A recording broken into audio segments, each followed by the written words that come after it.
महाराष्ट्र के सम्मानित कृषि मंत्री माननीय श्री दत्तात्रेय भरणे जी, श्री विकास चंद्र रस्तोगी जी, अतिरिक्त मुख्य सचिव कृषि पशुपालन डेयरी विकास,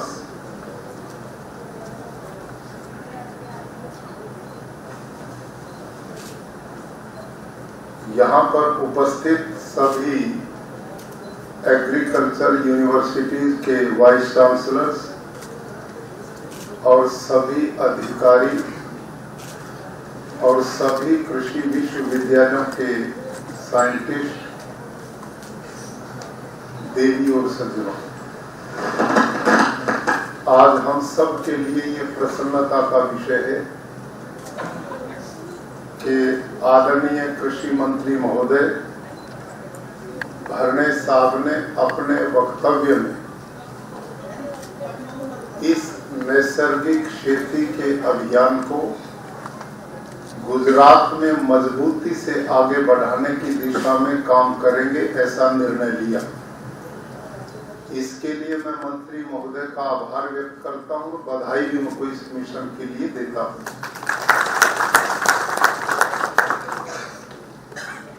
पिछले दिनों भारत के यशस्वी प्रधानमंत्री श्रीमान नरेंद्र मोदी जी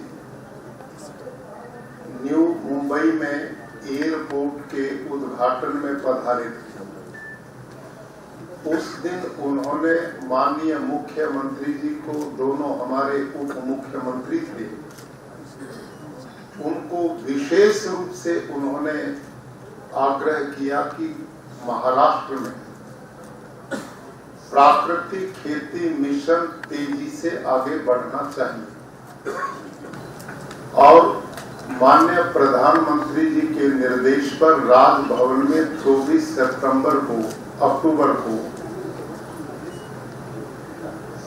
पूरे प्रदेश के मंत्री, विधायक, एमपी, पक्ष विपक्ष सभी और हमारे मुख्यमंत्री, उप मुख्यमंत्री उपस्थित हुए थे। वहां पर लगभग 1-1.25 घंटा मैंने प्राकृतिक कृषि के सभी पहलुओं पर उनके बीच में चर्चा की और सभी ने बहुत सम्मान के साथ इस मिशन को लोगों के स्वास्थ्य को ध्यान में रखते हुए, पर्यावरण को बचाने के लिए, पानी को बचाने के लिए, लोगों के स्वास्थ्य के लिए, माननीय मुख्यमंत्री जी, सभी लोगों की इच्छा थी कि ये मिशन चलना ही चाहिए और उसी के अंतर्गत हमारे राजभवन के सचिव डॉक्टर प्रशांत जी ने आज के इस कार्यक्रम की रूपरेखा तैयार की।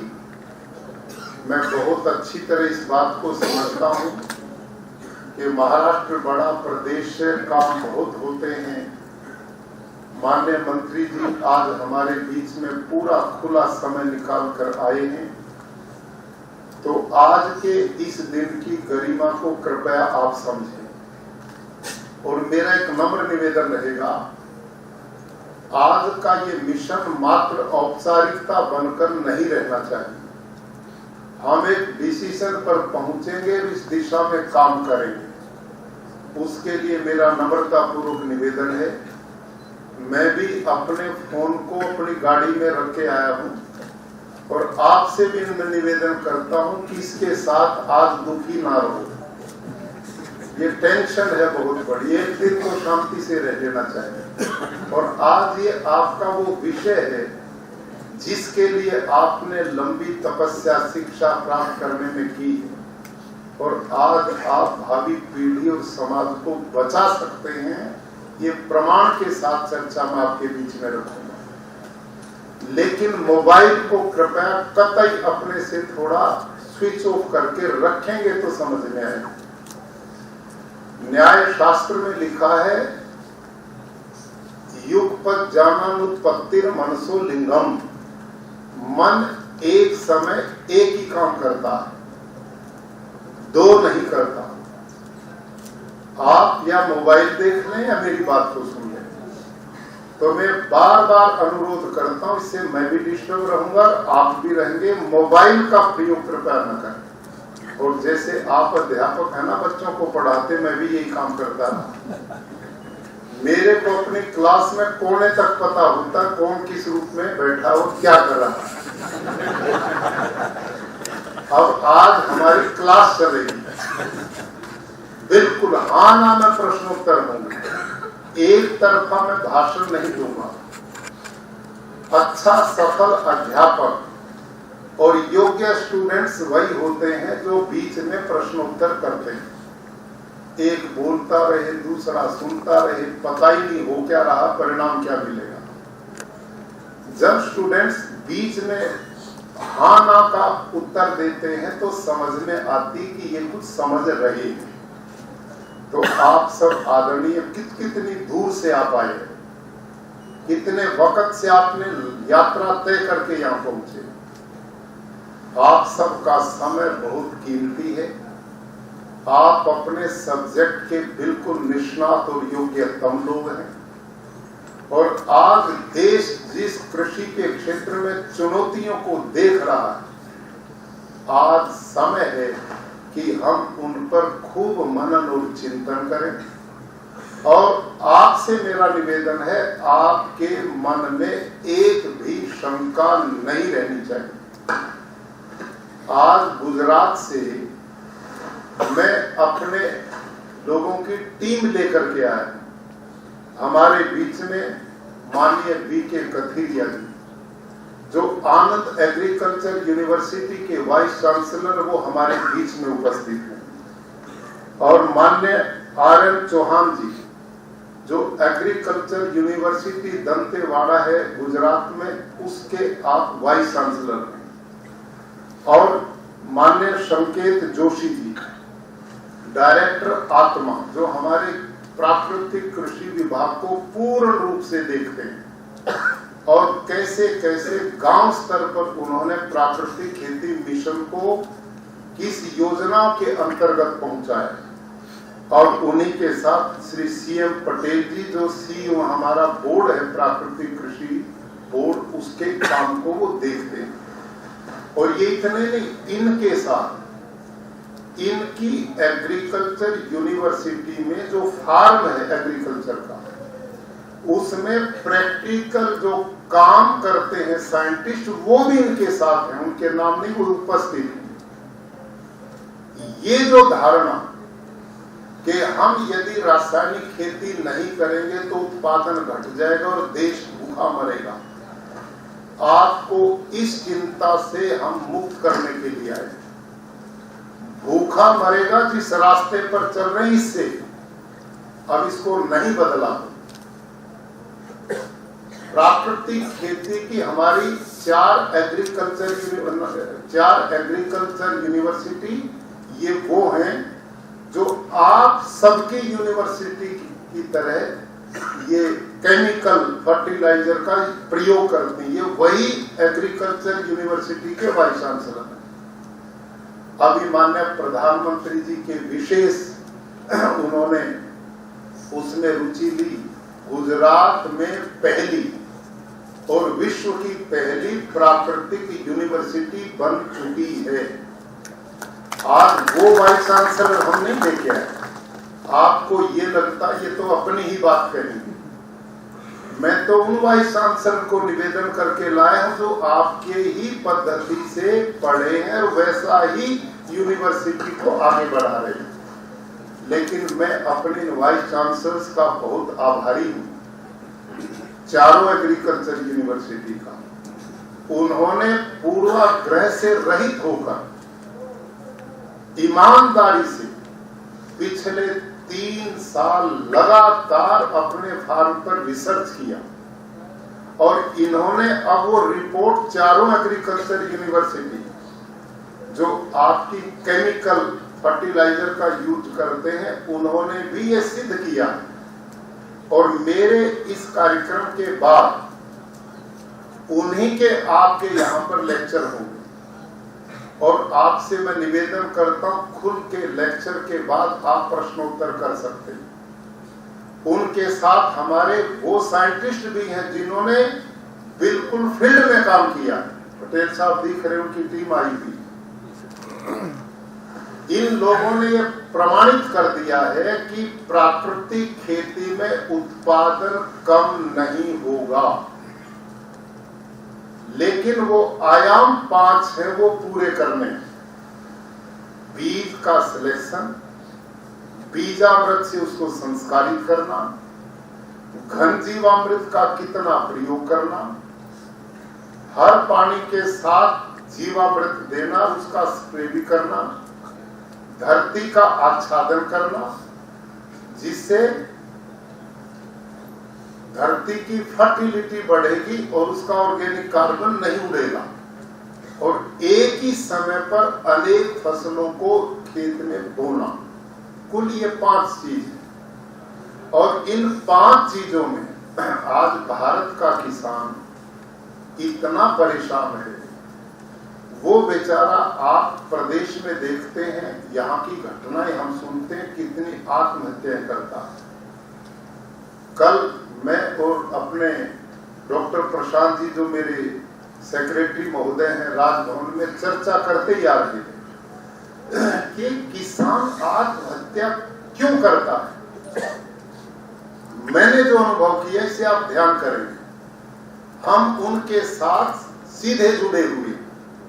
यदि किसान मेरे और आपके रहते हुए इस दिशा में कदम बढ़ाता तो हम कहीं जिम्मेदारी का पालन नहीं कर रहे। और ध्यान करिए क्यों करता है। आज रासायनिक खेती इतनी महंगी हो चुकी है कि किसान कर्जा लेता है और कर्ज लेकर के बीज, हाइब्रिड बीज जो किसान घर पर नहीं बना सकता, वो कंपनियों ने बनाए और वो एक बार बो सकता, दूसरी बार बोया नहीं जा सकता। हमने कभी नहीं सोचा ऊपर से नीचे तक कि आने वाले समय कितना खतरनाक हो सकता है जब हमारे अपने परंपरागत बीज बचेंगे ही नहीं और उन पे आधारित हो जाएंगे, उनकी मोनोपोली चलेगी। वो उस कितने भी रेट पर उसको बेचेंगे, वो खरीदना पड़ेगा। लूट वहां से शुरू हो गई। उस बीज को दोबारा बीज ही नहीं सकता, उसको लेना ही पड़ेगा। कितना ही पैसा मांगे वो देना पड़ेगा। यहां जो किसान हजारों सालों से परंपरागत बीज बोते थे और किसान उनका सिलेक्शन भी करते थे, हम यदि थोड़ा प्रेरित करें, जब खेत में ही अनाज खड़ा है जो बहुत बढ़िया तने पर उसका बीज होता था, उसको वो अलग से काट लेते थे, अलग करते थे, फिर छानते थे, सर्टिफाई कर लेते थे और आपस में बदल लेते थे। किसान उसका मैंने ले लिया, मैंने उसका दे दिया, ऐसा करते हुए चलते थे। और हमारी यूनिवर्सिटी जो बनी है, आप लोग जो देखते हैं, आपसे मेरा आग्रह है कि इस दिशा में यूनिवर्सिटीज की बहुत बड़ी जिम्मेदारी है कि हमारे देशी परंपरागत बीजों को उन्नत करना। इस दिशा में काम करिए आप। ये है जो सबसे जरूरी काम करने वाला। बीज हमारे परंपरागत हों, लेकिन उनको कितना उन्नत बनाया जा सकता ताकि वो ज्यादा से ज्यादा उत्पादन दे सकें, उनकी गुणवत्ता वही बनी रहे, उनमें रोग से लड़ने की रेजिस्टेंस भी बनी रहे और उत्पादन भी ज्यादा दे। ये मूल काम सबसे जरूरी है जो यूनिवर्सिटीज का है। इस दिशा में आप काम करें। तो मैं जो चर्चा कर रहा था, किसान क्यों मरता है? बीज उसने बहुत कीमती लिया, phosphor, zinc, potash, magnesium, iron, copper, पता नहीं कितने कितने, इसकी कमी उसकी कमी वो लेके आता, वो पैसे में लेके आता है। आप बीमारी आती, उसके बाद फिर वो महंगे कीटनाशक लेके आता है, फर्टिलाइजर, यूरिया, दूसरी चीजें डालता है, वो खरीद के लाता है। और इधर पूरा परिवार खेत में मेहनत करता है, लेकिन उसने जो खेत में पैदा किया वो कर्ज लेकर के किया। भगवान ना करे जैसा पर्यावरण आजकल चल रहा है, बेमौसमी वर्षा, कहीं तूफान है, कहीं आंधी है, कहीं अतिवृष्टि है, कहीं अनावृष्टि है, और उस किसान की फसल खत्म हो गई। सोचिए जरा, उस बेचारे की कोई आय नहीं, खेती उसकी इनकम है, और उसके लिए कर्जा ले चुका है, और फसल मेहनत करके तैयार हो चुकी है, लेकिन हार्वेस्टिंग के समय अतिवृष्टि, तूफान, ओले, वर्षा ने फसल को कर दिया बर्बाद। अब मेरे को ये बताओ, उसके पास जो कर्जा लिया था वो कहां से पूरा करेगा? ये फसल तो उसकी नष्ट हो गई। अब जिससे कर्जा लिया वो प्रेशर बनाता, मेरा पैसा दे। समाज में लोग उसको देखते हैं ये कर्जा लेके आया हुआ। अब उसके पास आप ही बताओ, सिवाय लटकने के कौन सा रास्ता बचता है? ये है किसान की दुर्गति का कारण। और ये जो प्राकृतिक खेती जिसकी बात मैं आपके बीच में कर रहा हूं, और आप इसको जानते भी होंगे, इस खेती में किसान को बाजार से कुछ भी नहीं लाना पड़ता। इसमें केवल भारतीय नस्ल की देशी गाय उसके घर में रहनी चाहिए। उसी के गोबर और गोमूत्र में वो सारे गुण हैं जो प्राकृतिक खेती के लिए वरदान है। और हम जीवामृत बनाते और घर जीवामृत, दो ही घटक हैं, और इन दोनों में क्या पड़ता है? 1.5 से 2 किलो गुड़ पड़ता है, गुड़, और 1.5 से 2 किलो किसी भी दाल का बेसन पड़ता है। और बेसन मिल जो चलते हैं उनमें नीचे का गंदा बंदा जो पड़ा रहता वो भी किसान ले ले, उसकी क्वालिटी टॉप हो, इसकी भी जरूरत नहीं रहती, बस वो उन तत्वों से पूर्ण हो, वो चाहिए। अब दालें जो हैं पल्सीज, वो भी किसान ही खेत में पैदा करता है, और शेरडी से उसका गुड़ बनता है, ये भी किसान ही पैदा करता है। गाय उसकी घर की है, 2 मुट्ठी मिट्टी चाहिए, वो उसके खेत की है। इससे ज्यादा हमने कुछ चाहिए ही नहीं। अब इस पद्धति से किसान खेती करेगा, कर्जा तो उसने लिया नहीं, फसल उसकी मान लो बर्बाद ही होगी। कम से कम कर्जे वाले का तो प्रेशर नहीं है लटकने के लिए, कोई बात नहीं भाई, इतनी तो फिर भी होगी जिससे बच्चे पेट भर सकें, और अगली फसल फिर आएगी, फिर रास्ता बन जाएगा। प्राकृतिक खेती में कर्ज से किसान बाहर हो जाएगा, और इसका परिणाम ये रोज रोज आत्महत्या की जो बातें सुनते हैं, इससे बाहर हुआ। अगली बात, आप और हम आज इस बात का निर्णय करेंगे। आपके सामने जब बात आती ना, तो आप प्राकृतिक खेती, नैसर्गिक खेती और ऑर्गेनिक फार्मिंग में कोई भेद ही नहीं समझ पाते। जैविक खेती, ऑर्गेनिक फार्मिंग बिल्कुल भिन्न है, और प्राकृतिक खेती बिल्कुल अलग है। आप सबके मनों में आईसीआर से लेकर यहां तक एक ही बात का प्रचार चलता है, यदि आप प्राकृतिक खेती की ओर बढ़ोगे तो आपका ये हाल हो जाएगा जो श्रीलंका का हुआ।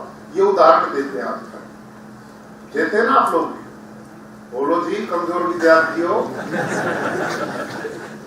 बोलना है, ये चुप नहीं बैठना। एक मानसिक मन बना दिया कि यदि फर्टिलाइजर छोड़ दिया तो खेती बर्बाद हो जाएगी, उत्पादन कम हो जाएगा। ये सोच आज हम सब ने बना ली। लेकिन मैं बिल्कुल प्रैक्टिकल बात आपके बीच में करने वाला हूं। मैं खुद खेडूत हूं, कुरुक्षेत्र का गुरुकुल जिसको मैं संचालित करता हूं, मेरे पास 200 एकड़ जमीन है, और मैं 10 वर्ष से पहले जैसे यूरिया, डीएपी, जंतुनाशक आम किसान डालता, मैं भी वही काम करता, वैसे ही करता था। लेकिन एक घटना ने मेरे को बदला। मेरे पास 1500 बच्चे रेजिडेंशियल रूप से 19 स्टेट के उस गुरुकुल में पढ़ते हैं। एक दिन चावल धान के खेत में मेरा एक कृषि कर्मचारी स्प्रे कर रहा था कीटनाशक का, और वो कीटनाशक करते करते बेहोश होकर गिर पड़ा। दूसरे साथी ने तुरंत हमें सूचना दी, हम उठा के लाए, हॉस्पिटल में ले गए। 3 दिन उसका इलाज करके जान तो हमने बचाई। लेकिन मैं अखबारों में पढ़ता था, आप भी जानते होंगे, भारत में सैकड़ों किसान इसी प्रकार की घटनाओं से एक साल में मर जाते हैं। तो मेरे दिमाग में एक बात आई, इस खेती कर्मचारी ने न तो कीटनाशक को खाया न पिया, केवल और मुंह बांधे हुए था, नाक मुंह बांधे हुए था, उससे भी क्रॉस होकर वो इसको बेहोश कर रही है, और नहीं लाते तो ये मर जाता। और मैं डायरेक्ट उस फसलों पर स्प्रे करवा रहा हूं जहर का, जो इन मासूम बच्चों को खिलाता हूं। ये कितना बड़ा मैं अपराध करता हूं। माता पिता ने जो बच्चे मुझे पढ़ने के लिए सौंपे, और मैं अपने खेत का जो गेहूं चावल दाल भाजी सब्जियां खिलाता हूं, उनमें डायरेक्ट ये जहर डलवा करके इनको खिलाता हूं। तो क्या ये स्लो पॉइजनिंग बच्चों में जाकर उनके जीवन के साथ खिलवाड़ नहीं? उस दिन मैं बदला था, मैं भी ये खेती नहीं करूंगा। और उसके विकल्प के लिए मैं, आपका विभाग है, प्रत्येक देश के हर भाग में कृषि विज्ञान केंद्र होते हैं ना, बोलो जी। मैं जो बोल रहा हूँ समझ में आ रही कि नहीं बात? हिंदी में नहीं समझते हुए समझते हैं? हाँ, आना करिए आप, फिर मेरे को भी सुख मिलेगा, आप समझ रहे हैं। तो वहां जो कृषि विज्ञान केंद्र है, कुरुक्षेत्र हरियाणा का मैं रहने वाला, जहां महाभारत का युद्ध हुआ था, वही का मैं निवासी। तो वहां एक डॉक्टर हरिओम जी एग्रीकल्चर यूनिवर्सिटी के सीनियर साइंटिस्ट रहे हैं, हिसार एग्रीकल्चर यूनिवर्सिटी के, और वो अच्छे साइंटिस्ट माने जाते हैं। प्रधानमंत्री जी ने पुरस्कृत किया था उनको, किस बात के लिए? उन्होंने धान की नई नई किस्में इजाद की थी। वो उन दिनों वहां के हेड थे कृषि विज्ञान केंद्र, मेरे परिचय में भी थे। मैंने कहा डॉक्टर साहब, मैं रासायनिक खेती छोड़ना चाहता हूं, इसका विकल्प बताओ। ये आपके बड़ी समझ में आने की बात है, जरूरी है। तो उन्होंने कहा जी इसका विकल्प है जैविक खेती, ऑर्गेनिक फार्मिंग। मैंने कहा वो क्या होती कि जी उसकी ट्रेनिंग हम आप लोगों को दिलवाएंगे। तो मैंने कहा मैं भी लूंगा और मेरे खेत कर्मचारी भी लेंगे। हमने उनके साइंटिस्ट जो आए, उन्होंने हमें वो ट्रेनिंग दी, वो पक्के फिट वो गड्ढे बनवाए और उनके अंदर गोबर डाला, उसमें जो आपके यहाँ गांडूल बोलते हैं ना, हमारे यहाँ केचुआ बोलते हैं, अर्थवर्क, उसमें वो डाला गया। लेकिन आप सब जानते हैं उसमें वो जो गांडूल प्रयोग होता है वो भारत का नहीं है, आया ना? बोलो जी। वो विदेश से लाया जाता है, एसेफिटिडा उसका नाम है, ऐसा ही ना? वो भारत का नहीं है, वो विदेशी है। वो मिट्टी नहीं खाता, केवल गोबर खाता। एक निश्चित टेम्परेचर बढ़ता तो भी मरता और कम होता तो भी मर जाता है। और उस पर रिसर्च आया कि वो अपने शरीर से ऐसे हैवी मेटल छोड़ता है जो उसके गोबर में आकर शरीरों में जाकर नुकसान ही करते हैं, उसका लाभ नहीं। वो हमारा भारतीय है ही नहीं, ये बात। अब उन्होंने हमसे काम करवाया, डॉक्टर हरिओम जी ने, हमने शुरू किया। 1.5-2 महीना में वो उस गोबर को खाता है, पेट से निकालता है, फिर छलनी से उसे छानते थे, वो गांडूल ऊपर रह जाता था, वो नीचे खाद निकलता था, उसको वर्मी कंपोस्ट बोलते हैं, ठीक है ना? यही उसको खेत में डालते हैं। कुछ इनपुट्स बाहर से खरीदवाते थे, ये ट्राइकोडर्मा, ये फलाना डर्मा, ये डालो वो डालो, वो भी हमने किया। ये सब कुछ करने के बाद मैंने 5 एकड़ में खेती शुरू की। 5 एकड़, पहले साल कुछ नहीं मिला, कीट पतंग खा गई। दूसरे साल फिर मैंने वो खेती को किया, 50% मेरे को मिला। तीसरे साल किया, 80% मेरे को मिला। लेकिन न तो जैविक खेती में मेरी मेहनत कम हुई, न मेरा खर्चा कम हुआ, न मेरे को उत्पादन पूरा मिला। 3 साल मुझे करते हुए मैं दोबारा डॉक्टर हरिओम जी के पास में पहुंचा। कृषि विज्ञान केंद्र के मुखिया, डॉक्टर साहब, आपने जो विद्या हमें दी थी 3 साल हो गए करते हुए, स्थिति ये। और मैंने उनसे प्रश्न खड़ा किया, आप वाला। मैंने कहा मेरे पास तो 200 एकड़ जमीन है, जिस किसान के पास है ही 2-4-1 एकड़, वो इस जैविक खेती को करेगा तो भूखा मरेगा कि नहीं मरेगा? इसमें तो 3 साल में मेरे को कुछ भी नहीं मिला। तो वो मुस्कुरा दिए और कहने लगे, जी देखो जैविक खेती तो यही है, इसलिए हम कहते रासायनिक करो, उसी से पेट भरेगा, इससे कुछ होगा नहीं। और इस बात में उन्होंने 2 मेरे को और छोटे छोटे ट्रैक्ट दिए, और वो क्या थे, किसानों के लिए सिफारिशें, ऐसा उस पर लिखा था। एग्रीकल्चर यूनिवर्सिटी हिसार और एग्रीकल्चर यूनिवर्सिटी लुधियाना के कृषि वैज्ञानिकों के द्वारा वो लिखे थे, और उसमें लिखा था जैविक खेती क्या है। और मैंने जब उसको पढ़ा तो उसमें लिखा था कि भारत देश के लोगों का पेट भरने के लिए 2 फसलें मुख्य योगदान करती, एक गेहूं और एक चावल। इतना ही है ना? गेहूं और चावल। और उसमें लिखा है कि इन दोनों फसलों की प्रति एकड़ भरपूर पैदावार लेनी है तो 1 एकड़ में 60 किलो नाइट्रोजन चाहिए। कितना जी? 60 किलो। कमजोर विद्यार्थी आगे 60 बोलो जी। 60 किलो चाहिए। नहीं तो आपका सब्जेक्ट है, मेरा तो है नहीं, मैंने तो पढ़ के ही सीखा इसको आप लोगों से। कितना चाहिए? 60 किलो नाइट्रोजन। अब जो रासायनिक खेती करते हैं उसके लिए तो दिक्कत नहीं, बाजार में जाओ और यूरिया डीएपी जो है उसको खरीदो, 1-1, 1.5 महीने के अंतर से फसल में डाल दो, 60 किलो पूरा कर दो, नाइट्रोजन पूरा होगा, फसल भी पूरी हो जाएगी। ठीक है? हाँ। अब जैविक खेती में 60 किलो नाइट्रोजन पूरा कैसे होगा, ये सुनने की बात। और ये मेरा नहीं, ये आप लोगों का रिसर्च है। 1 टन गोबर की खाद में 2 किलो नाइट्रोजन है। 1 टन गोबर की खाद में 2 केजी नाइट्रोजन। और हमने कितना चाहिए? 60 किलो। तो कितना गोबर डालना पड़ेगा 1 एकड़ में, वो आप बताओ। 300 क्विंटल। 300 क्विंटल प्रति एकड़ गोबर की खाद पड़ेगी तो 60 किलो नाइट्रोजन पूरा होगा और जैविक खेती में उत्पादन पूरा होगा। यदि नहीं पड़ेगा तो उत्पादन पूरा नहीं होगा। अब आप सब आदरणियों से मैं पूछता हूं, क्या आज भारत देश में इतना पशुधन है जो प्रति एकड़ 300 क्विंटल गोबर की खाद डाली जा सके? नहीं है ना? नहीं। तो इसका नाम है जैविक खेती, इसका नाम है ऑर्गेनिक फार्मिंग।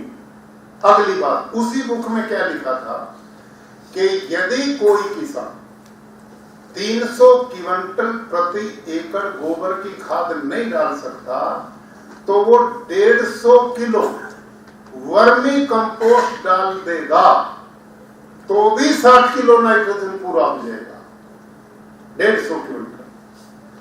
अब आप सब से मैं फिर पूछता हूं, 300 क्विंटल गोबर की खाद यदि कोई हिम्मत करके डालना भी चाहे तो कितना पशुधन चाहिएगा? 30-40 कम से कम। एकड़ 1, पशु 40। किसान उस 1 एकड़ में 40 पशु पालेगा, परिवार पालेगा। ये है ऑर्गेनिक फार्मिंग। ये मेरे आंकड़े नहीं, आपकी यूनिवर्सिटी के। चलो वो कहते 150 क्विंटल वर्मी कंपोस्ट जो गांडूल का खाद है उससे भी काम चलेगा, लेकिन वो 150 क्विंटल। अब उसमें 40 पशु चाहिए थे, गांडूल वाले में कितने चाहिए? 20। तो 1 एकड़ में 20 पशु पल सकते हैं क्या? और परिवार फिर बच गया। ये भी फेल मामला है। इसका नाम है ऑर्गेनिक फार्मिंग। तीसरी बात, इतनी गोबर की खाद यदि किसान खेत में डालेगा तो वीड्स, खरपतवार कितना पैदा होगा उसमें, सारा दिन उसको निकालेगा। किसान की सारी कमाई की लेबर में ही सारा पैसा चला जाए। आया ना? अगली बात, इतनी गोबर की खाद जहां पड़ेगी उसमें मीथेन जैसी गैसेस बनेंगी, और मीथेन कार्बन डाइऑक्साइड से 22 गुना पर्यावरण के लिए खतरनाक है। आया ना? है ना? तो इसका नाम है ऑर्गेनिक फार्मिंग। और भारत सरकार और हमारी प्रदेश सरकारें इस ऑर्गेनिक फार्मिंग को पिछले 30-40 साल से प्रमोट कर रही है, लेकिन देश में कोई लोकप्रिय मॉडल नहीं बन पाए, किसानों में लोकप्रिय नहीं हो पाए। और आप सभी आदरणीय लोग भी जैविक खेती और प्राकृतिक खेती को एक ही माने बैठे हैं, और ये कहते हैं, सोचते ही नहीं दिशा में कि इससे अलग भी कोई विकल्प हो सकता है। और ऊपर से नीचे तक इस भेद को नहीं समझ पाते, जैविक खेती क्या है और प्राकृतिक खेती क्या है। तो जैविक खेती तो समझ में आ गई क्या? नहीं, वो तो आप ही जानते हैं। क्यों साहब? तो मैं भी इस बात का समर्थक हूं कि जैविक खेती, ऑर्गेनिक फार्मिंग का प्रयोग भारत के किसान के लिए, हम सब के लिए कोई सुखद नहीं है, और इसीलिए हम श्रीलंका का नाम देकर के उसे नकारते हैं। मैं आपके साथ हूं, जैविक खेती कोई लाभकारी नहीं है, लेकिन प्राकृतिक खेती क्या है इसको समझने की बात है। अब मेरे साथ बोलना है भाई आप लोगों के, आप कभी फॉरेस्ट जंगल में गए हैं? देखा ना जंगल? आप सब से मैं पूछता हूं, जंगल में यूरिया कौन डालता है? डीएपी कौन डालता है?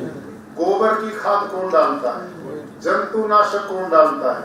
पानी देने कौन जानता है? डालता कोई नहीं जानता। और जंगल में जाओ, हजारों तरह के अलग अलग पौधे, वनस्पति वहां पर खड़े। जंगल का पेड़ समय आने पर फलों से लद जाता है, और जंगल के पेड़ के किसी भी पत्ते को तोड़ और आप अपनी प्रयोगशाला लैब में लेकर के जाओ, लैब में उसमें phosphorus, zinc, potash, magnesium, iron, copper आदि जो तत्व चाहिए, जंगल के पेड़ में एक भी पोषक तत्व की कमी नहीं मिलेगी। ये कहां से आया?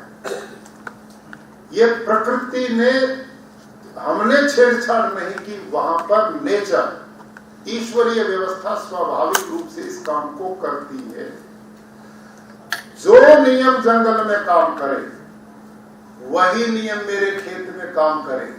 इसका नाम प्राकृतिक खेती है, इसका नाम नेचुरल फार्मिंग है। प्राकृतिक खेती शुद्ध सूक्ष्म जीवाणुओं की खेती, गांडूल की खेती, मित्र जीव की खेती। इसमें भारी भरकम गोबर के खाद ट्रॉली की ट्रॉली नहीं चाहिए। इसमें यूरिया, डीएपी, जंतुनाशक का सवाल ही पैदा नहीं होता। हमने केवल प्रकृति की ओर लौटना है।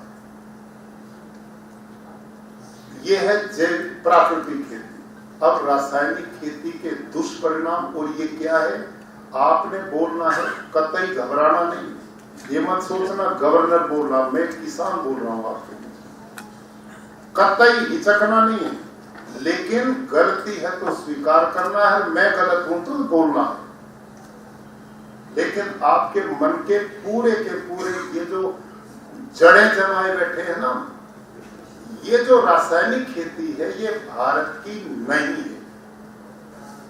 रासायनिक खेती ये विदेशों से आई और डॉक्टर स्वामीनाथन ने 60 के दशक में डॉक्टर नेने जैसे साइंटिस्ट वहीं से पढ़ के आए थे और उस विद्या को ही आपकी एग्रीकल्चर यूनिवर्सिटी में पढ़ाया गया। अब इसको ध्यान से सुना आपने। डॉक्टर स्वामीनाथन ने जब हरित क्रांति शुरू की, पंतनगर एग्रीकल्चर यूनिवर्सिटी जो इस समय उत्तराखंड में, वहां से शुरू हुआ था काम। वहां आप रिकॉर्ड निकलवा सकते हैं। उस समय उन्होंने पूरे देश की धरती के ऑर्गेनिक की जांच करवाई थी। क्या है? हरित क्रांति से पहले पूरे देश की धरती का ऑर्गेनिक कार्बन 2 से 2.5% था। बोलो जी कितना था? 2 से 2.5। और आज कितना है? 0.5। बोलो 0.5 के बीच। ये तो हमने उन्नति किया, पतन किया, ये भी तो बोलो ना। अब इस पर आप चुप नहीं बैठना है, ये बातचीत का विषय है। हमने पूरा दिन मंत्री जी ने निकाला है, सरकार का ये चिंतन है, प्रधानमंत्री जी चाहते हैं और आप इसके मुखिया हैं। अब हमने सोचना पड़ेगा इसकी। इन सालों में हमने धरती को उन्नत किया या उसको हमने बंजर बनाया? बंजर बने ना। इस समय सारे देश की धरती का ऑर्गेनिक कार्बन 0.2, 0.3, 0.45 पर नीचे आ गया है, कुछ पहाड़ी राज्यों को छोड़ के। अब आप ही पढ़ाते हैं जिस धरती का ऑर्गेनिक कार्बन 0.5 से नीचे आ गया वो बंजर होगी नहीं, हो चुकी है। हाँ या ना? क्यों साहब? तो हमारी जो रासायनिक खेती है उसमें धरती का ऑर्गेनिक कार्बन बढ़ ही नहीं सकता, कोई सवाल ही पैदा नहीं। उससे घट सकता, बढ़ नहीं सकता। और मैं इस बात को फिर यहां चैलेंज करता हूं, दुनिया का कोई केमिकल साइंटिस्ट जो खेती करता वो सिद्ध कर दे पूरे वर्ल्ड का कि यूरिया, डीएपी, जंतुनाशक से धरती का ऑर्गेनिक कार्बन बढ़ता है, तो हम इसे गुरु मानने को तैयार हैं। और मैं गारंटी से यहां से घोषणा करता हूं, प्राकृतिक खेती से हर साल ऑर्गेनिक कार्बन बढ़ता है, ये मैं गारंटी देता हूं। चैलेंज है ये दुनिया के लिए। एक बात। दूसरा, डॉक्टर स्वामीनाथन ने जब हरित क्रांति शुरू की तो उन्होंने 1 हेक्टेयर के लिए 13 किलो नाइट्रोजन डालने का प्रावधान किया था। कितना जी? 13। Only 13 KG. और आप और हम कितना डलवा रहे हैं, किसान पे डाल रहे हैं, ये और बताओ। क्यों साहब? 100। मैं हरियाणा, पंजाब से आता हूं, हरियाणा से, और आप जा करके देख सकते हैं इन दिनों वहां अब 15 दिन से आलू की फसल लगा रहा किसान। आलू खाते हैं ना, पोटैटो, वो फसल लगा रहा है। वो पता कैसे खाद डालता है? ट्रॉली में भरता है और फावड़े से यूं फेंकता है पूरे खेत में, और 1 एकड़ में वो 13 बोरे डालता है। 1 एकड़ में, 1 एकड़ में, और 5 से 6 उस पर फिर स्प्रे करता है।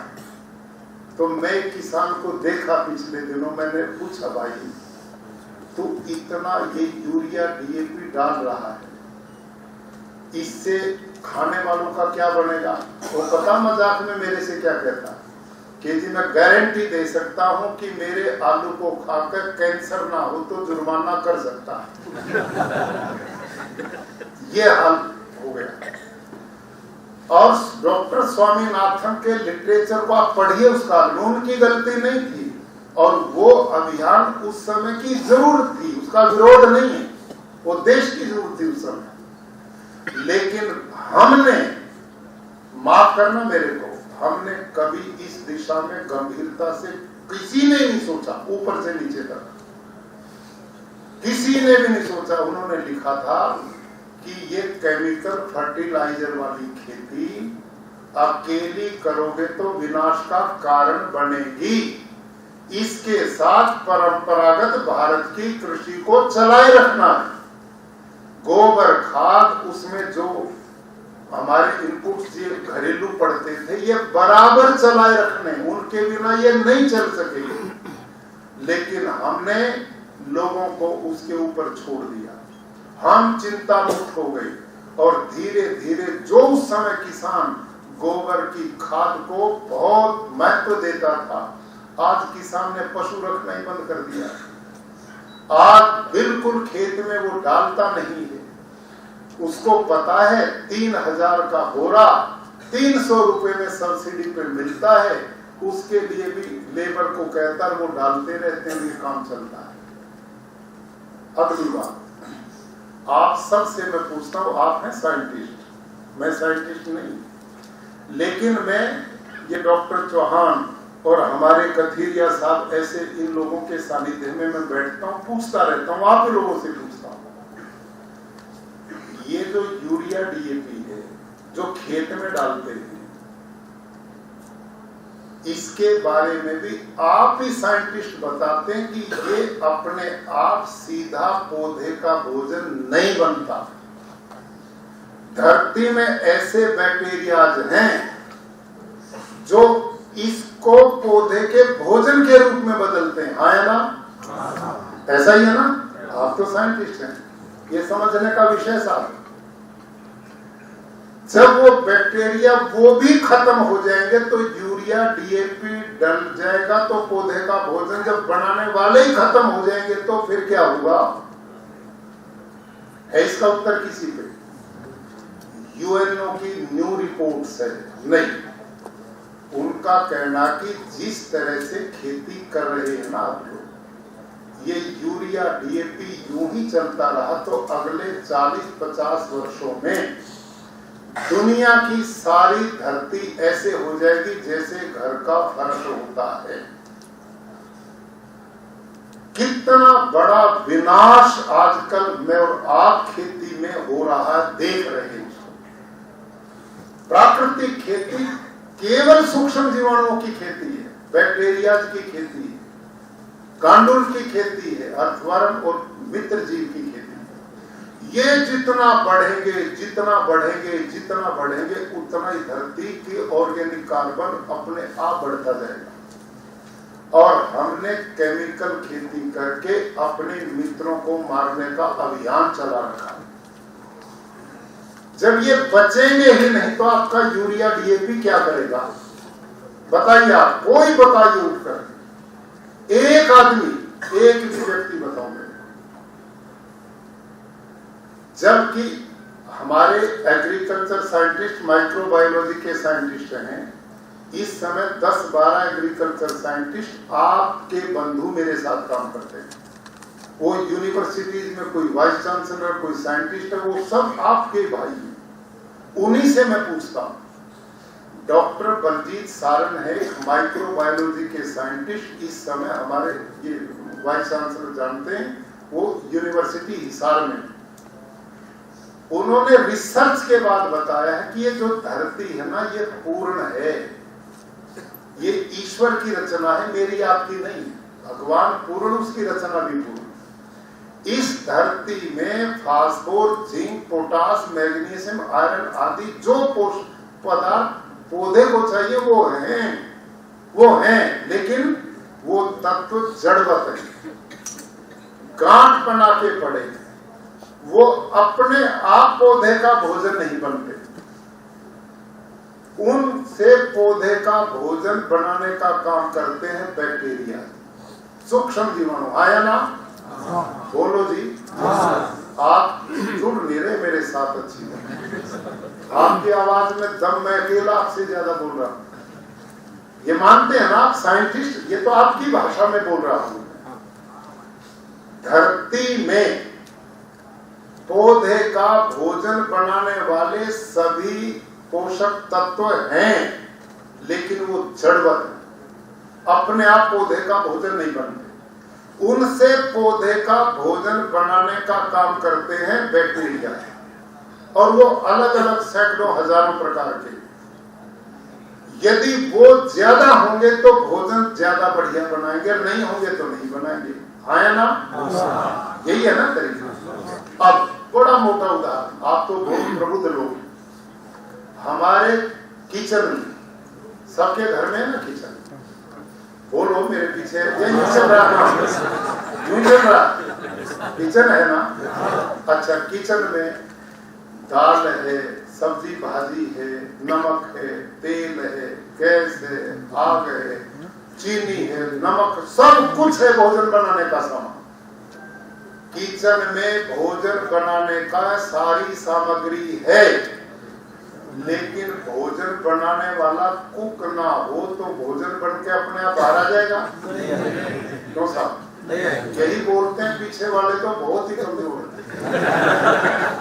बहुत कमजोर विद्यार्थी, वो इसलिए पीछे बैठ गया, होशियार आगे ही बैठते हैं। मजाक कर रहा हूं मैं, थोड़ा सचेत हो, मैं जो बोल रहा हूं उसको ध्यान से कृपा सुने। ये आज की गोष्ठी औपचारिकता ना माने इसको, ये आज प्रदेश के किसान का और लोगों का स्वास्थ्य का भाग्य बदल सकती है यदि आप गंभीरता से इसको देंगे। तो मैंने क्या बोला? भोजनालय में, किचन में भोजन बनाने का सारा सामान है, लेकिन कुक नहीं है तो भोजन अपने आप बन के बाहर नहीं आएगा। सब सहमत है? बिल्कुल वैसे ही इस धरती माता में पौधे का भोजन बनाने की सारी सामग्री, ये किचन है धरती माँ पौधे की, लेकिन इस किचन में भोजन बनाने का काम करने वाले कौन है? बैक्टीरिया, सूक्ष्म जीवाणु, गांडूल, मित्र जीव, है ना ये। अच्छा, ये होंगे तो भोजन बनेगा, और ये यही नहीं बचेंगे तो फिर भोजन कैसे बनेगा? अब ईमानदारी से बताओ, आप वाली खेती जो आप लोगों को पढ़ा रहे हो, ये उन सूक्ष्म जीवाणुओं को मारती है या बचाती है? क्यों साहब? मारती है ना।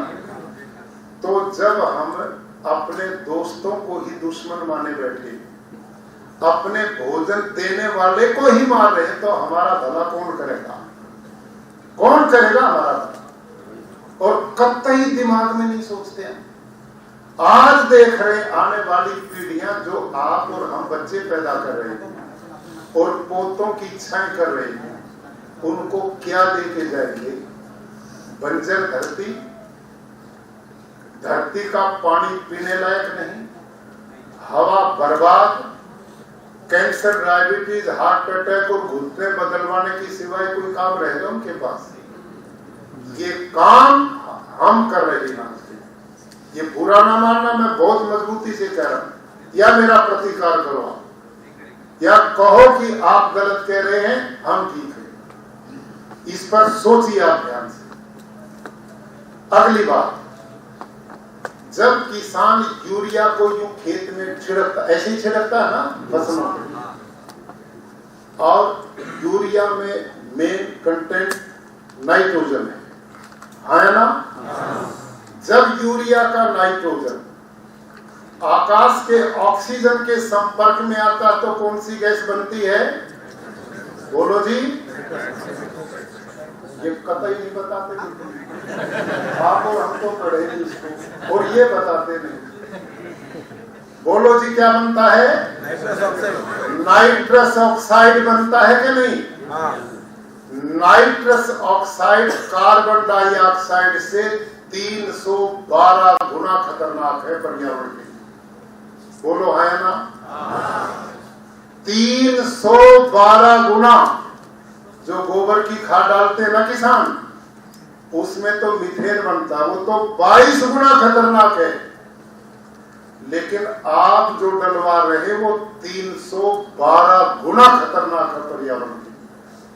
और इसे कोई नहीं बताता, किसी को जानकारी नहीं देती। इस देश अकेले में करोड़ों टन यूरिया पड़ता है, उससे कितना नाइट्रस ऑक्साइड पैदा करके हम पर्यावरण को देते हैं।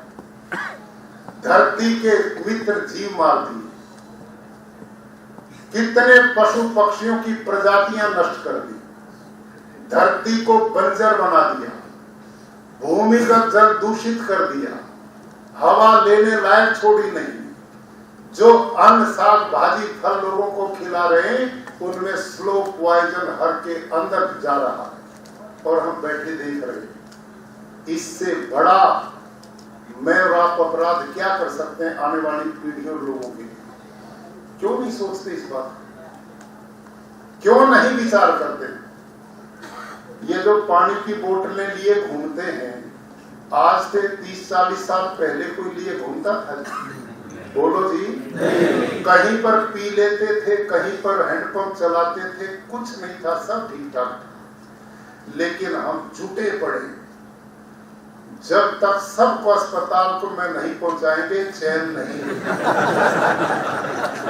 इतना तगड़ा अभियान चला रहा।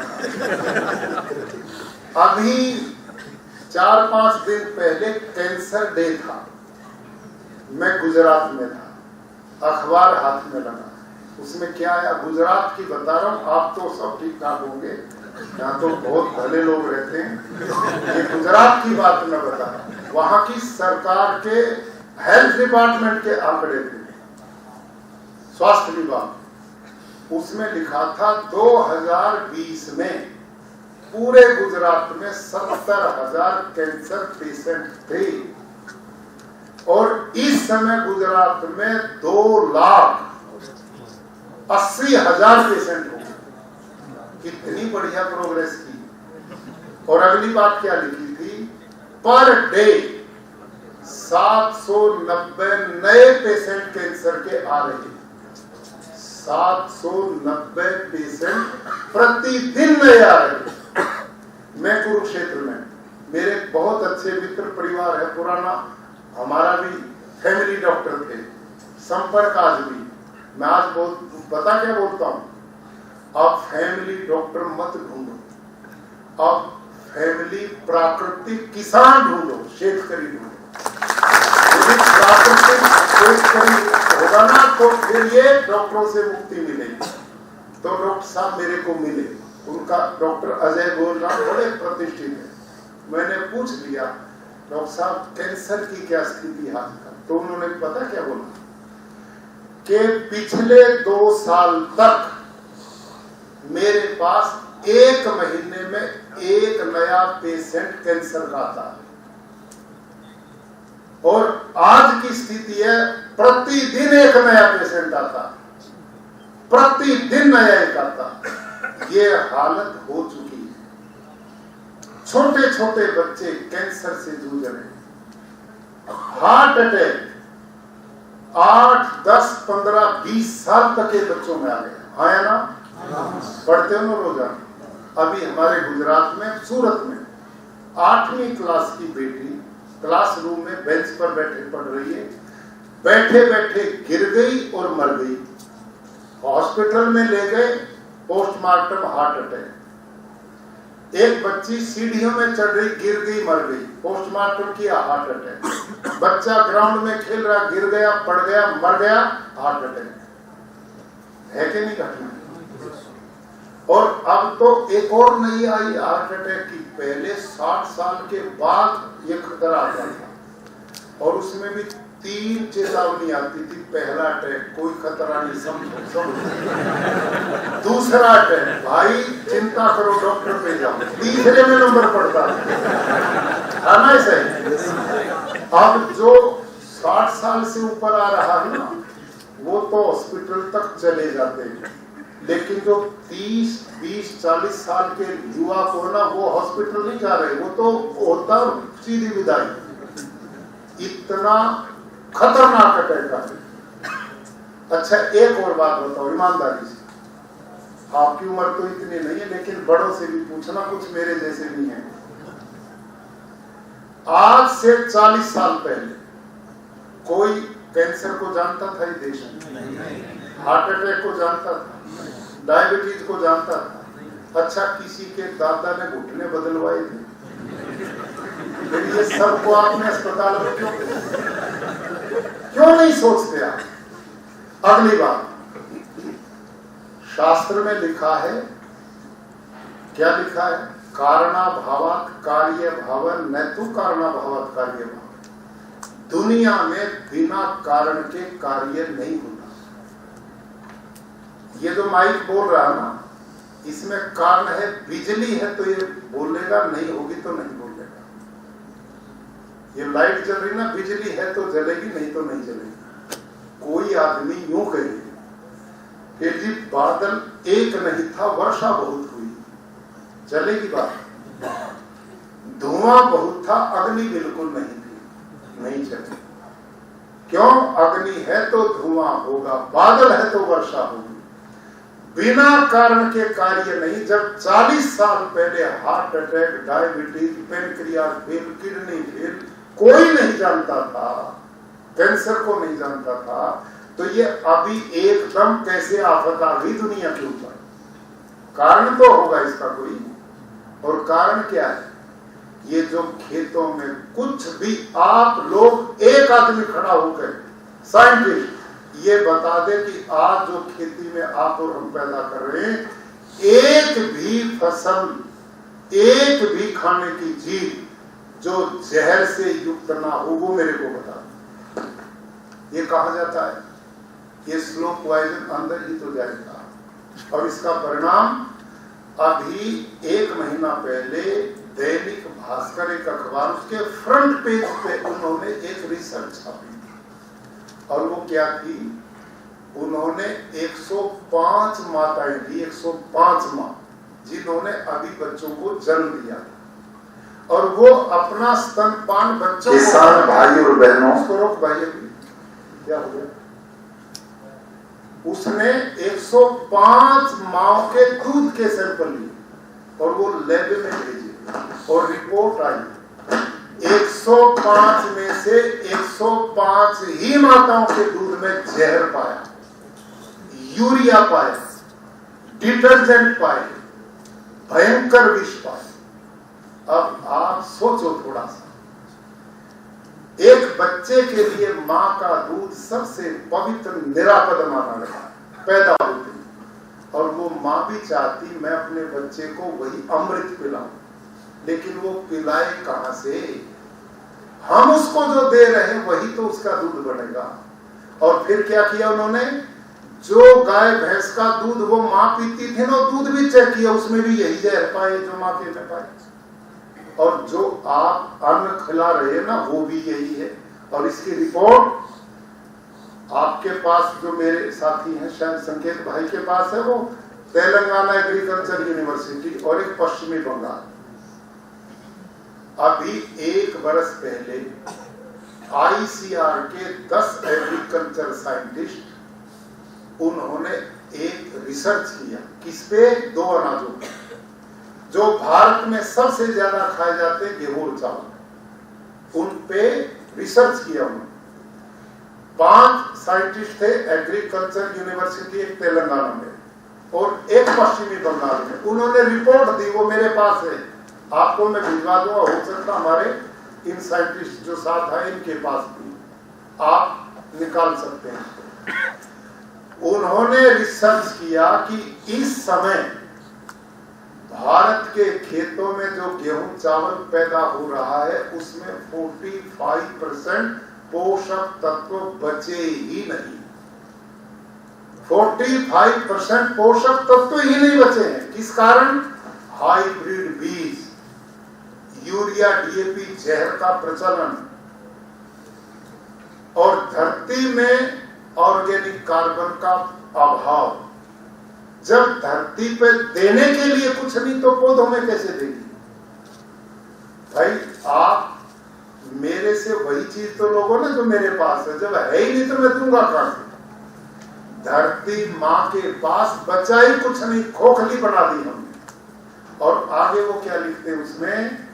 आर्सेनिक जैसे जहरों की उसमें मात्रा 2000 गुना बढ़ चुकी है, और अनेक जहरों के नाम लिखे उन्होंने उस रिपोर्ट में। आप पढ़, आप ज्यादा बढ़िया पढ़ पाओगे। और लिखते हैं यदि यही खेती अगले 20 साल यूं ही चलती रही तो बचा खुचा जो 55% है वो भी नहीं बचेगा। इससे लोग पेट तो भर रहे हैं, आउटपुट नहीं मिल रही, पोषक तत्व नहीं मिल पा रही और कुपोषण का शिकार हो रहे हैं। लोग देखने में बड़े मोटे दिखते हैं, अंदर से खोखले हो चुके हैं। ये हम दे रहे हैं, कोई फल ऐसा नहीं बचा। मेरे को अभी 4 दिन पहले मैं गांव में था गुजरात, मेरे साथ वहां के विधायक महोदय थे। उन्होंने कहा जी हमारे यहाँ का केरी, आम, केसर इतना फेमस था, विदेशों में निर्यात होता था, लोग अलग से मंगाते थे, लेकिन अब उसे खाना लोगों ने बंद कर दिया। क्यों? क्योंकि उसकी जड़ों में ऐसा जहर किसानों ने डालना शुरू कर दिया, पेस्टिसाइड, उसे पकाने के लिए, कि अब वही कैंसर का कारण बना हुआ है। और आजकल आप थोड़ा ही बताते हो किसान को कितना आपने केमिकल डालना, वो तो दुकानदार बताता, आपको कौन पूछता आजकल। क्यों साहब, ठीक है कि नहीं? आप ना खेत में जाते, ना ही खेत में जाते, ना आपका संपर्क किसान से है। और ये पूरे देश में किसान का संपर्क है केमिकल की दवाई की दुकान वाले के साथ। वो उन पे जाता है, उसने ज्यादा बेच करके पैसा कमाना है। आप जो 50 ml कहते हो वो सीधा 200 ग्राम बताता है, और वो खरीदकर वो डालता है, लोगों को मारने का अभियान चल रहा है। ये काम हम कर रहे हैं, हमारी व्यवस्था में चल रहा है। तो भाई लोगों, इसको अन्यथा न लेना, मैं पीड़ा व्यक्त करता हूं। मैं जब छोटे छोटे बच्चे जिन्होंने जीवन जीना था उनको कैंसर से मरते देखता हूं, हार्ट अटैक से मरते देखता हूं। ईमानदारी से कहो, भगवान ना करे किसी के घर में कोई कैंसर पेशेंट हो जाए तो उस घर की क्या स्थिति बनती? कोई शांति नहीं बचती। जो कमाया था वो सारा दवाइयों में चला जाता है, बर्बादी के सिवाय कुछ नहीं, अंधेरा उस परिवार के सामने हो जाता है। और पहले ये कुछ भी बीमारियां नहीं थी, अब कहां से आ गई? ये सब जब से ये केमिकल की खेती आई है ना, क्योंकि भोजन के बिना तो कोई रह नहीं सकता, भोजन तो करना ही पड़ेगा। आज पशुओं में भी कैंसर आ गया है, क्योंकि पशु भी वही चारा खा रहे हैं, जहर वाला। वो सब कुछ हम ये डाल डाल करके सब कुछ बर्बाद कर दिया। आप एक गांडूल केचुए को खेत से पकड़ो, और ये है ना टेबल हमारी, इस पे ला के रखो और उस पे यूरिया डालो, बताओ जिएगा या मरेगा? और उस पे गाय का गोबर डालो तो जिएगा और परिवार बढ़ाएगा। तो हम पहले वाला काम कर रहे हैं, दूसरे वाला? हम तो मारने का काम कर रहे हैं। आज चिंता का विषय है कि धरती मां बंजर हो गई है, पत्थर बन चुकी है। कितना वर्षा होती ना, धरती पानी नहीं पीती। धरती के नीचे एक लेयर बन चुकी, सीमेंटेड, पूरे देश में बन चुकी। और इसका अनुभव मैंने इस साल आया। एक भैया वो दिखाना, एक वीडियो दिखेगा कहीं आपको? कहाँ दिखेगा? इसमें दिखा हुआ, आप थोड़ा देखो। ये घटना अनायास हुई हमारे साथ, ये मैंने स्पेशल नहीं की थी, अनायास। चलो ये देखो, 5 जून 2024 की ये घटना है कि गुरुकुल ज्योतिसर जिला कुरुक्षेत्र में छात्रों की संख्या बढ़ने के कारण हमने अपने पड़ोसी ऐसे एक किसान से 5 एकड़ जमीन लीज पर ली, जिसमें छात्रों के लिए ग्राउंड बना जा सके। उसकी फेंसिंग के लिए प्रबंधक समिति ने निर्णय लिया कि उसमें ड्रिल मशीन के द्वारा जमीन में होल करके पाइप लगाकर उसमें तार फेंसिंग की जाए, ताकि बच्चे अंदर सुरक्षित रह सकें। तो उसमें ड्रिल मशीन से जब हम छिद्र करने लगे तो जोर लगा करके भी 63 सीसी का इंजन उस भूमि में 2 इंच से ज्यादा क्षेत्र नहीं कर पाया।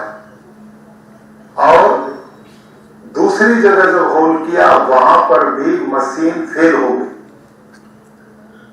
लेकिन हमने विचार किया कि ये जमीन इतनी कठोर क्यों है? क्या गुरुकुल कुरुक्षेत्र की जिस जमीन में हम प्राकृतिक खेती करते हैं, क्या वो भी जमीन इतनी कठोर है? तो हम ड्रिल मशीन को गुरुकुल कुरुक्षेत्र के खेतों में लेकर के गए। तो वहां पर जब ड्रिल की गई तो कुल 30 सेकंड में 2.5 फीट गहराई तक ड्रिल मशीन ने छिद्र बना दिया। वो आप इन चित्रों से भी देख सकते हैं।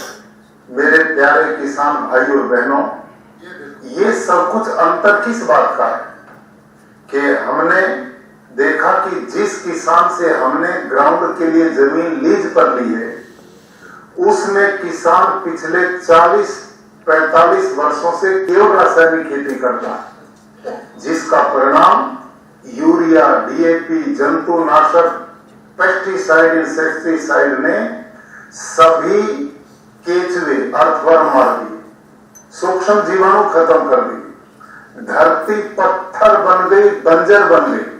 इसका परिणाम है कि इस समय भारत की धरती पानी नहीं पी रही। वर्षा जल जब बरसता है तो ऊपर वाली 6 इंच मिट्टी को बहा करके ले जाता, बाढ़ आ जाती है। और भूमिगत जल को हम ट्यूबवेलों के द्वारा, पंप्स के द्वारा खींच करके निकाल रहे हैं और वर्षा जल धरती माता पी नहीं रही है। इस कारण भूमिगत जल घटता जा रहा है, जमीन बंजर होती जा रही, पत्थर होती जा रही। जबकि गुरुकुल कुरुक्षेत्र के प्राकृतिक, ये देखिए आपने, ये योजना से नहीं किया मैंने काम।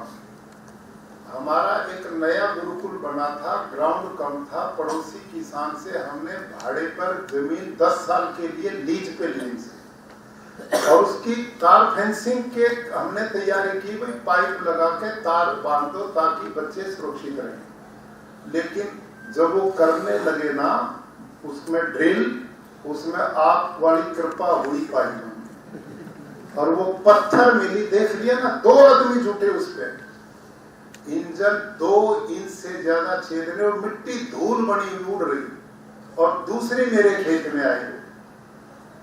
देखा ना आपने, एकदम ड्रिल मशीन 2.5 फीट तक गई, और उस मिट्टी का आपने रूप देखा कैसे खिली हुई, उसमें खुशबू आती है। क्यों आती है? क्योंकि मेरे खेत में सूक्ष्म जीवाणुओं का भंडार है। पिछले 8-10 साल में मेरी धरती बिल्कुल ऐसी ही थी जैसी ये बंजर थी, जैसी ये मेरे पूरे खेत। मैंने टेस्ट कराया, मेरा ऑर्गेनिक कार्बन था 0.3, 0.4 मेरे खेत का, और मैं लीज पे देता था 100 एकड़ जमीन लोगों को भाड़े पे खेती के लिए, और वो छोड़ के भागे, हम नहीं करते आपकी ये खेती, इसमें कुछ नहीं होता। मैंने कहा जब लीज थी तब बहुत होता था, कुछ नहीं होता, क्योंकि जो लीज पे लेगा उसको गोबर की खाद थोड़े डालेगा, उन्हें तो ज्यादा पैदावार ले ली, ज्यादा जहर डाला और बंजर करके चले गए। मैंने अब उसमें प्राकृतिक खेती की, जीवामृत, घन जीवामृत से 400 गाय है मेरे पास, उसका मैंने उसमें पूरा प्रयोग किया। परिणाम, अब मेरे 200 एकड़ जमीन इन 10 साल में 1 एकड़ भी मेरा ऑर्गेनिक कार्बन 1 से नीचे नहीं। और ऐसे खेत हैं जिनका 1.7 तक पिछले 2 साल पहले की रिपोर्ट है। पिछले 2 वर्ष पहले कितने खेत ऐसे थे जिनका 1.7 था मेरा ऑर्गेनिक कार्बन, और जब रासायनिक करता था 0.34 पे था। इतना अंतर है। तो केमिकल खेती धरती को बंजर बनाती है और प्राकृतिक खेती धरती को उपजाऊ बनाती है। जिस धरती में 0.34 ऑर्गेनिक कार्बन है, पैदावार उसमें ज्यादा हो गया, 1.7 में हो गया, बताइए क्यों साहब? तो देश भूखा ये रासायनिक खेती मारेगी या प्राकृतिक खेती मारेगी? सोचिए आप, प्राकृतिक खेती ये धरती की उपजाऊ क्षमता बढ़ाएगी तो वो आने वाली पीढ़ियों का पेट भरने का काम वो करेगी, और अभी यूएनओ की रिपोर्ट आई अभी 10 दिन पहले, उसने रिपोर्ट दी है कि इस समय रासायनिक खेती से 10% उत्पादन कम हो चुका है। समझ में आई बात? इस रासायनिक खेती से धरती बंजर हो गई, जिस कारण इस समय 10% उत्पादन कम हो रहा है, खर्चा बढ़ रहा है, उत्पादन घट रहा है, किसान की लागत बढ़ रही है, उसकी आय घट रही है। इससे और खतरा पैदा होने वाला है। और जितना, और एक और बात, जब डॉक्टर स्वामीनाथन ने 13 किलो नाइट्रोजन डलवाया 2.5 एकड़ में, तो उत्पादन भागता था, बढ़ता था। क्यों? क्योंकि ऑर्गेनिक कार्बन 2 से 2.5% था धरती का। आज 10-10 बैग डाल करके भी उत्पादन नहीं बढ़ रहा। क्यों? क्योंकि धरती में बचा ही कुछ नहीं, वो बंजर बन चुकी है। और ये जो सीन देखा ना आपने अभी धरती में ड्रिल का, मैं अनेक देश की एग्रीकल्चर यूनिवर्सिटीज में जाता हूं, मैंने उन लोगों को कहा तुम भी करा के देखो, और आप जितने बैठे ना आपसे भी कहता हूं, आप भी ये लोगों के किसान में करके देखो, यही हालत है। ऊपर की जो मिट्टी ना 1 फीट, वो तो जुताई चलती रहती है, ट्रैक्टर से उससे थोड़ा हिलती रहती है, लेकिन उसके ठीक नीचे इतनी मोटी लेयर बन चुकी, सीमेंटेड पत्थर जैसी, जो वर्षा जल को पीती नहीं है, बाढ़ आ जाती है। और ऊपर की 6 इंच मिट्टी जो उपजा उसको बाहर ले जाती, कटाव हो जाता है। कितनी बर्बादी आने वाली पीढ़ियों के लिए हम रासायनिक खेती से कर रहे हैं, इसका ये प्रबल प्रमाण है। ट्यूबवेल से तो पानी खींच लिया और जाएगा नहीं, तो आने वाली पीढ़ी तो खेती तो छोड़ो, पीने का भी पानी नहीं मिलेगा उनको। ये हाल हमने कर दिया दुनिया का। थोड़ी वर्षा होती वहीं बाढ़ आ जाती, वर्षा नहीं होती वहां अकाल पड़ जाता है। लेकिन इन दोनों का समाधान केवल और केवल प्राकृतिक खेती, दोनों का समाधान। और कैसे है, एक वीडियो दिखा भी मेरे खेत का, ये देखो, दोनों का समाधान मैं बताऊंगा, अकाल का भी और वर्षा का भी, दोनों का समाधान, बाढ़ का। ये देखो किसान भाइयों, आज मैं गुरुकुल कुरुक्षेत्र के प्राकृतिक कृषि फार्म पर पहुंचा। आप सब जानते हैं कि पिछले 10-11 जुलाई में उत्तर भारत में भारी बारिश हुई है और कुरुक्षेत्र में भी ये वर्षा पर्याप्त मात्रा में हुई, जिसके परिणाम स्वरूप सभी लोगों के खेत लबालब पानी से भर गए। ऐसी स्थिति में गुरुकुल कुरुक्षेत्र के प्राकृतिक खेती के अंदर जो केचुआ है, अर्थवर्म है, ये देखो वो एकदम धरती से बाहर निकला। और जो रास्ते हमने चलने के लिए खेतों के बीच में बनाए हैं, उनके बीच में आप देख सकते हैं कितनी बड़ी संख्या में केचुए रेंग रहे हैं, चल रहे हैं। ये देखो आप, और हमारे एक एकड़ में 8-10 लाख तक केचुआ काम करते हैं। और ये भूमि में 8-10 फुट तक ये सीधा छेद बनाते हैं, दूसरे छेद से ऊपर आते हैं, इससे जाते हैं और इससे आते हैं। इसका परिणाम क्या है कि धरती के अंदर जितना भी ये पानी वर्षा का है, बबल देखो कैसे, उन छिद्रों के द्वारा ये धरती माँ के पेट में जा रहा है। ये जो दूसरा आप चित्र देख रहे हैं, इसमें पानी में बुलबुले उठ रहे हैं। ये सारा का सारा पानी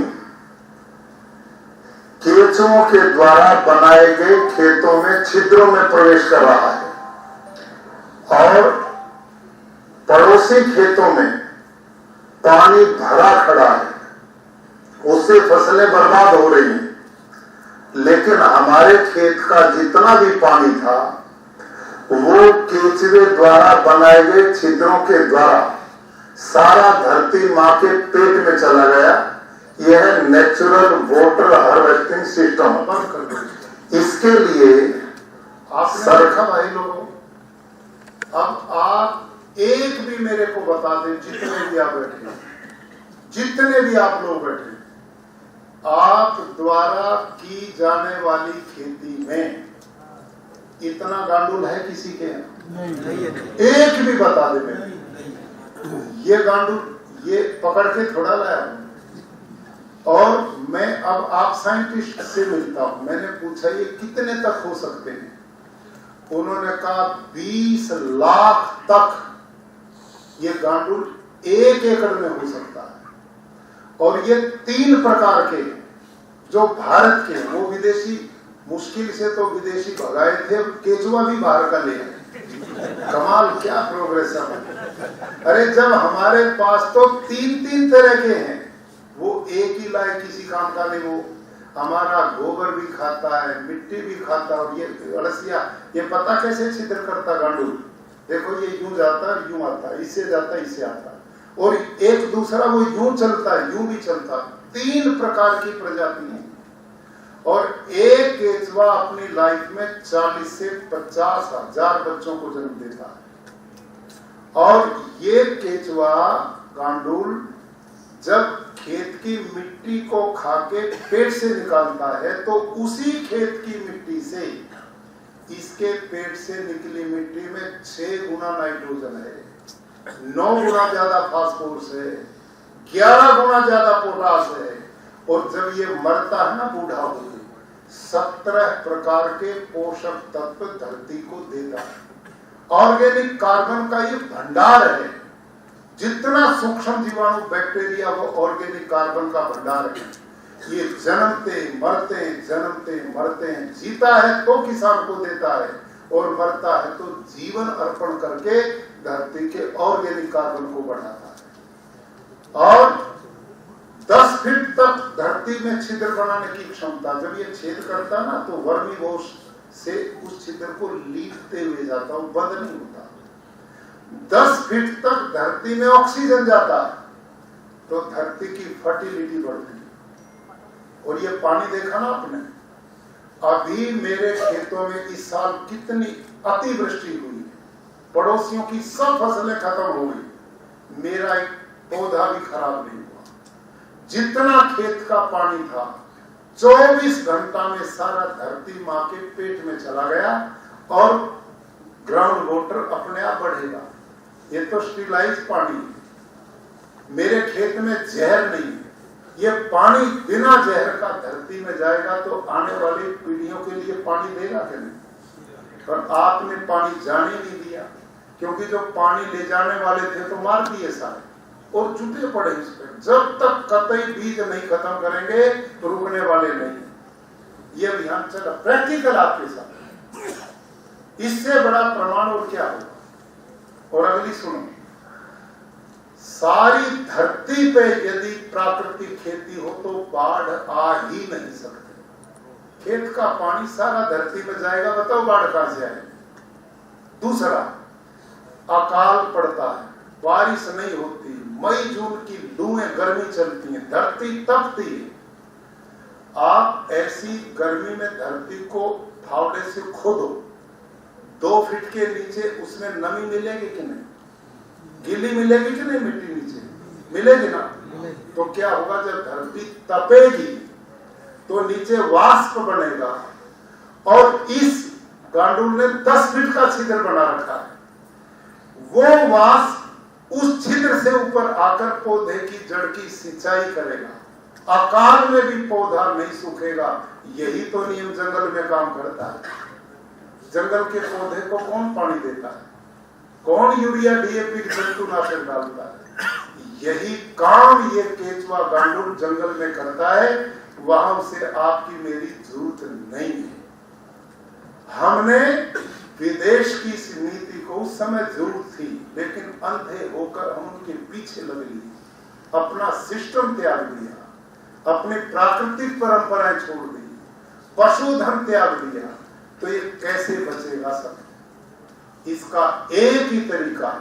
और ये जो प्राकृतिक खेती ना, इसमें कोई काम नहीं जो हमारी पद्धति, इसमें जीवामृत घन जीवामृत बनाते हैं। इसका काम है सूक्ष्म जीवाणुओं को दोबारा धरती में लाना। जो मार दिए उनको दोबारा फिर पैदा करना, और वो होता है जीवामृत से। कैसे होगा? हम एक ड्रम लेते हैं 200 लीटर का, छाये में रखते हैं, पशु बनते हैं, लगभग 180 लीटर उसमें पानी डालो।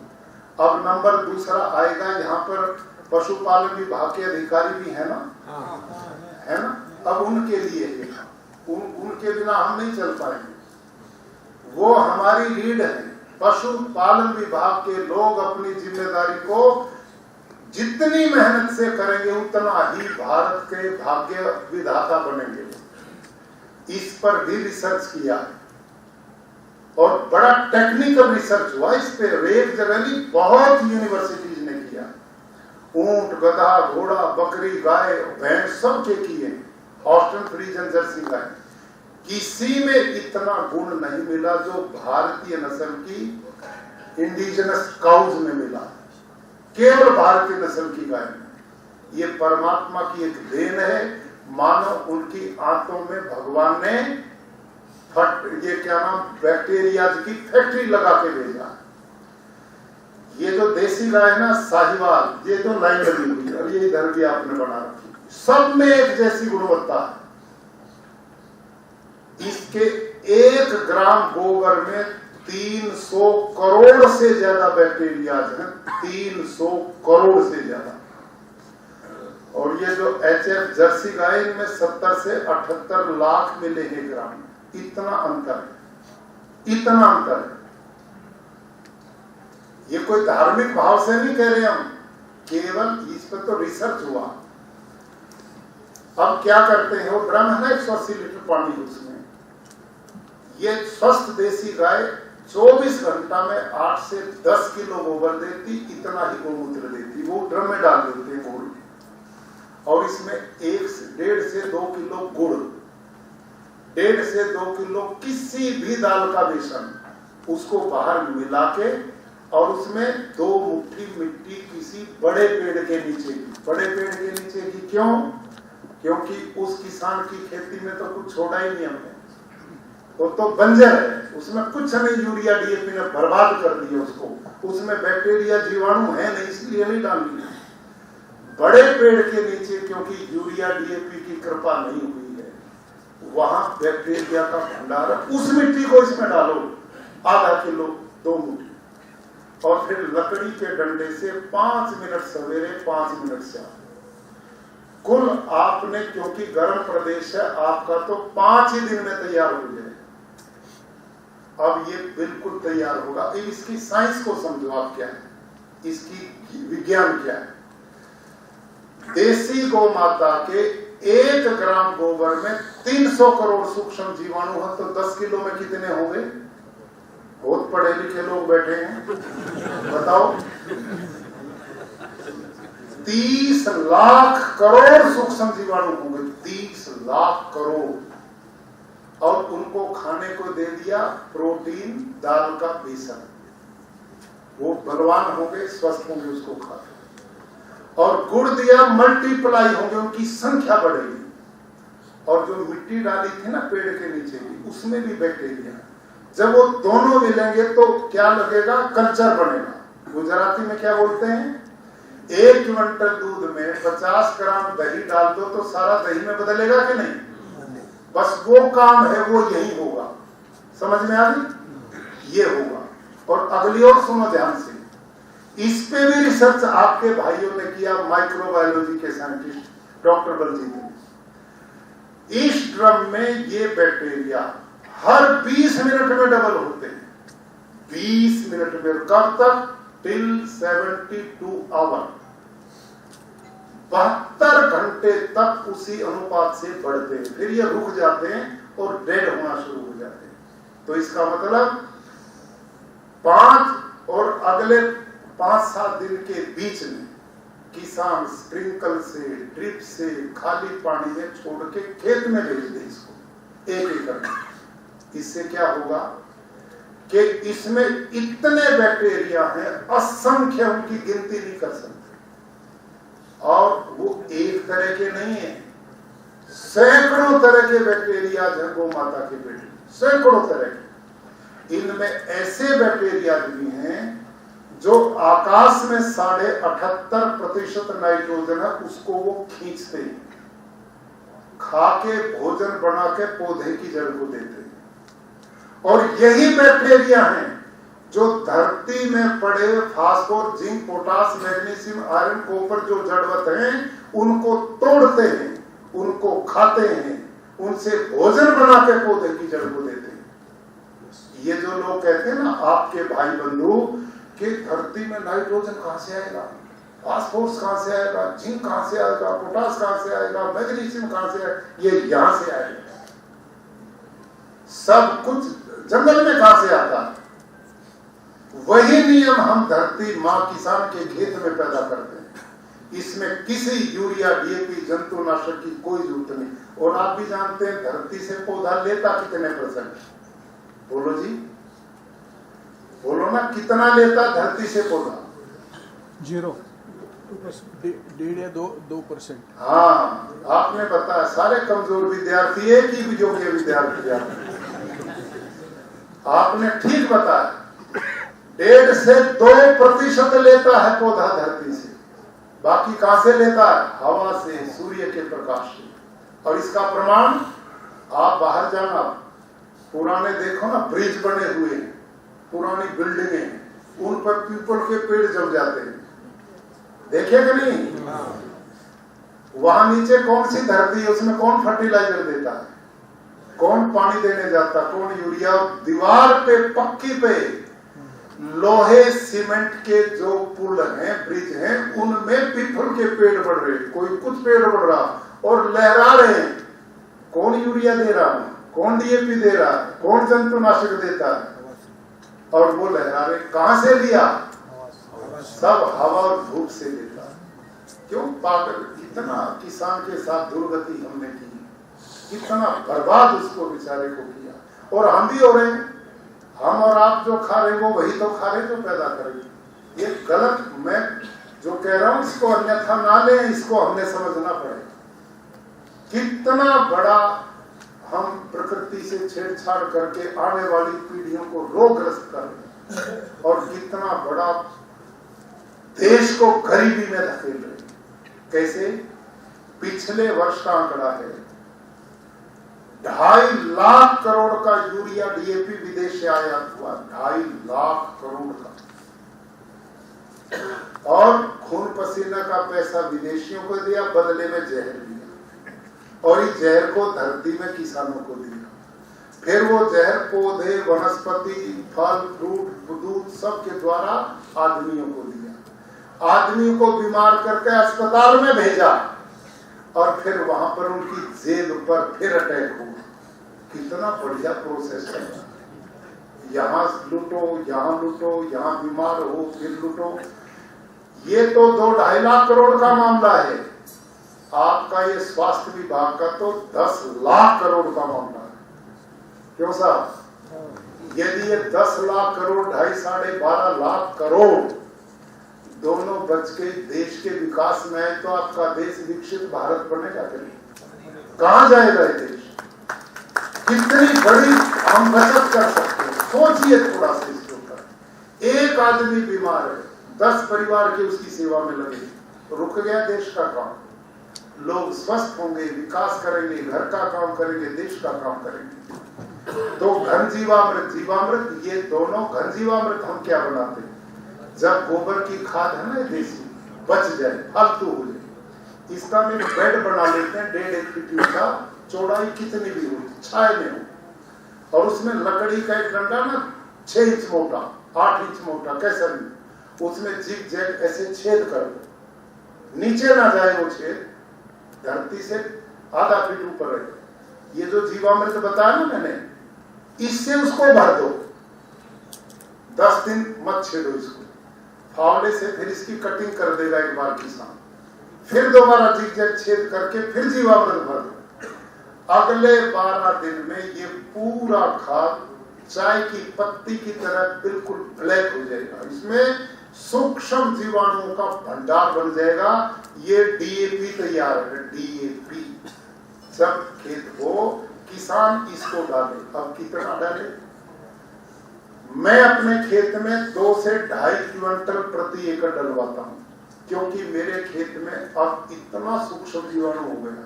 और ये गांडूल आपने देखा ना मेरे खेत का, ये फोटो 3 साल पहले का है। अब तो 20 लाख हो गए मेरे खेत में, ये तो 10-12 लाख थे उस समय, इतने हो गए। अब मेरे को जरूरत नहीं पड़ती। अब मेरा चावल का खेत था इस साल, अभी कटे 1 महीना पहले हार्वेस्टिंग की। ये देखिए, जो कहते हैं ना उत्पादन कम होगा, जो रासायनिक खेती से धान जिस किसान ने किया उसने प्रति एकड़ 20,000 रुपया खर्च किया, और मैंने प्रति एकड़ 2,000 रुपए खर्च किया, क्योंकि वो मजदूर डालता है इसको, उसके लिए। अब आप हिसाब लगाइए, अभी रासायनिक वाले ने 100% पानी प्रयोग किया, मैंने 50% पानी प्रयोग किया।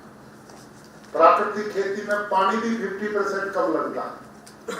अगला, उसने उत्पादन 28 से 30 क्विंटल प्रति एकड़ लिया रासायनिक वाले ने, मेरा 32 क्विंटल प्रति एकड़ पैदा हुआ प्राकृतिक। अब उसको खाएगा तो कैंसर होकर अस्पताल में जाएगा, और मेरे को खाएगा तो ओलंपिक में पहलवानी करने जाएगा। कोई फर्क नहीं। मैंने धरती को उपजाऊ बनाया, उसने बंजर बनाया, कोई अंतर नहीं इस बात का। तो मेरे आदमियों, मैं बहुत नम्रता से 1-2 बात मैं अंदर से कठोर कह जाता हूं, वो पीड़ा है कि हम कहां जा रहे हैं, इतना ही। लेकिन ध्यान रखो, मेरे आपके बच्चे भी वही खा रहे हैं जो हम खेत में पैदा कर रहे हैं, और जो परिणाम मिल रहे हैं वो घर में भी होने वाले हैं। WHO ने एक रिपोर्ट दी थी भारत को 10 साल पहले, और उसने क्या कहा था, जिस तरह का जीवन शैली भारत के लोगों की जो खेतों में पैदा कर रहे हैं, यदि ये यूं ही चलता रहा तो डायबिटीज का भारत में विस्फोट होगा। हो गया कि नहीं? बोलो। कोई, आप जितने मेरे सहित हैं, कोई ऐसा है आप में जो ये बताए आपकी रिश्तेदारी, परिवार, पड़ोस में डायबिटीज ना हो? है कोई बता सकता है? कोई एक आदमी कहे कि मैंने आज तक नहीं सुना डायबिटीज क्या होती है। हो गया कि नहीं विस्फोट?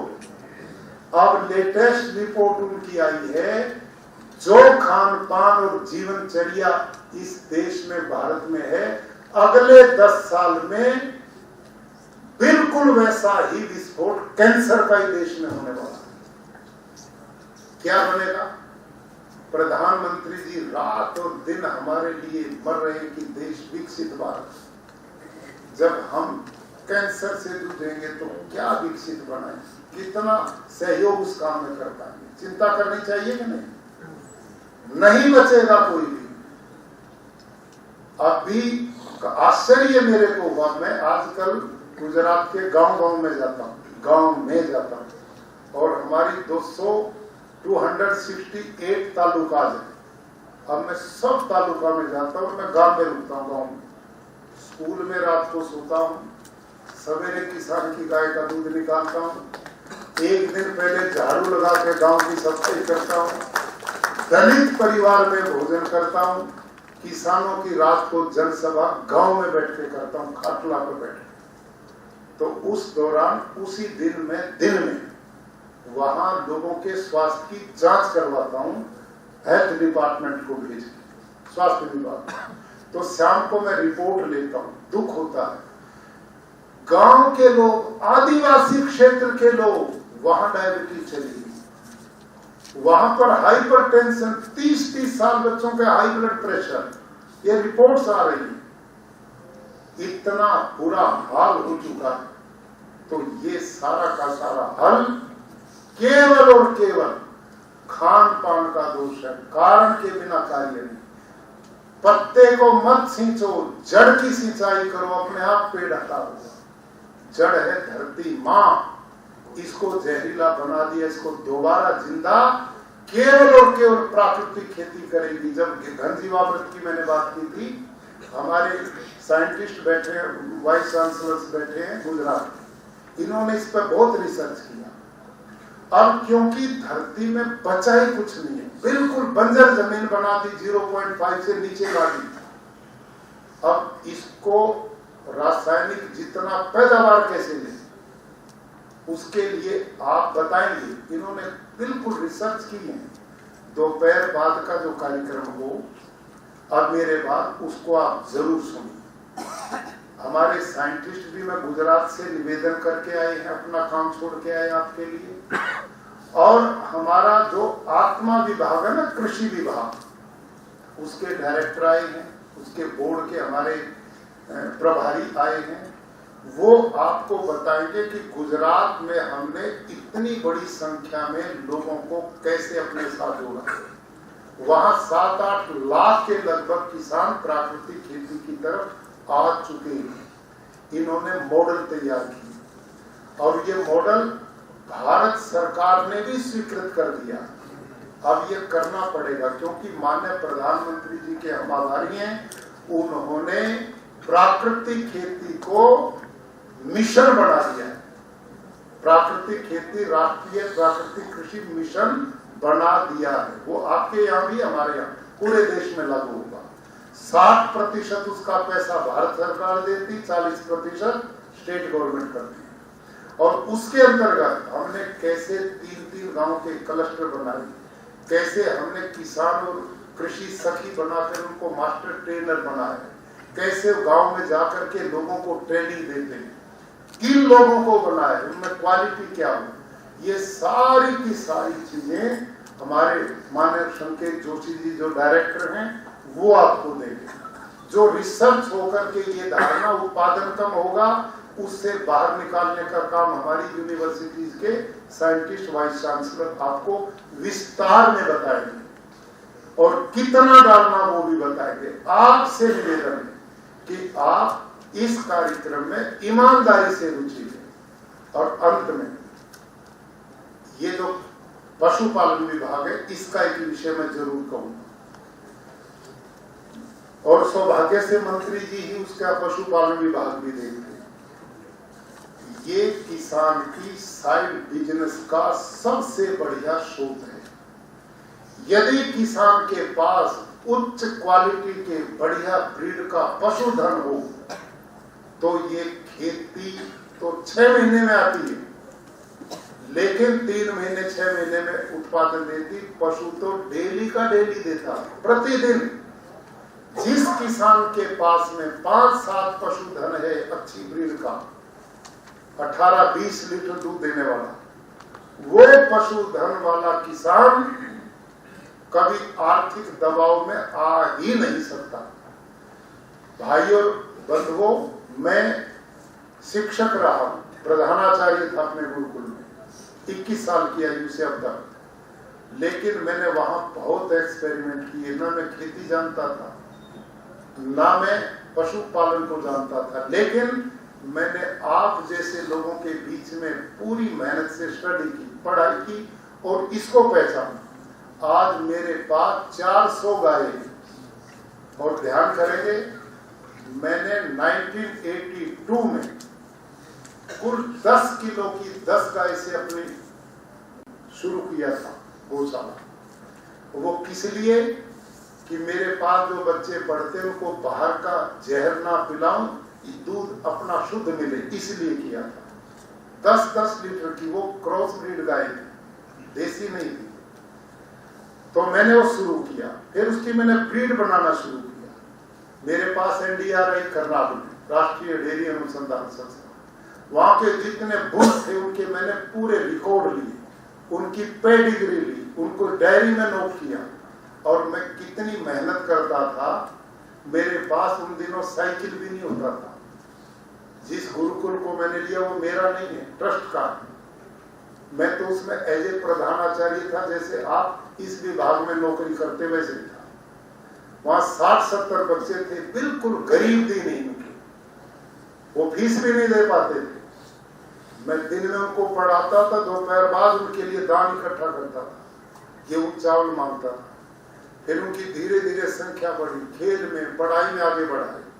फिर मेरा मांगने का काम और ज्यादा बढ़ गया और ये काम करते करते आज वहां पर 1500 बच्चे 19 स्टेट के, और इतना ही नहीं है, वो बच्चे पिछले 1 साल की उपलब्धि पिछले 1 वर्ष 17 बच्चे मेरे पिछले वर्ष एनडीए में गए, 9 बच्चे नीट में गए, 7-8 बच्चे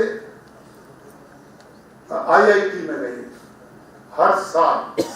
अब तक मैं 70 के लगभग बच्चे एक गुरुकुल से एनडीए में दे चुका हूं, और इसी तरह से जाते हैं वो बच्चे जो गांव के गरीब किसानों के सामान्य परिवार के बच्चे, उन्हीं के लिए मैंने गौशाला बनाई।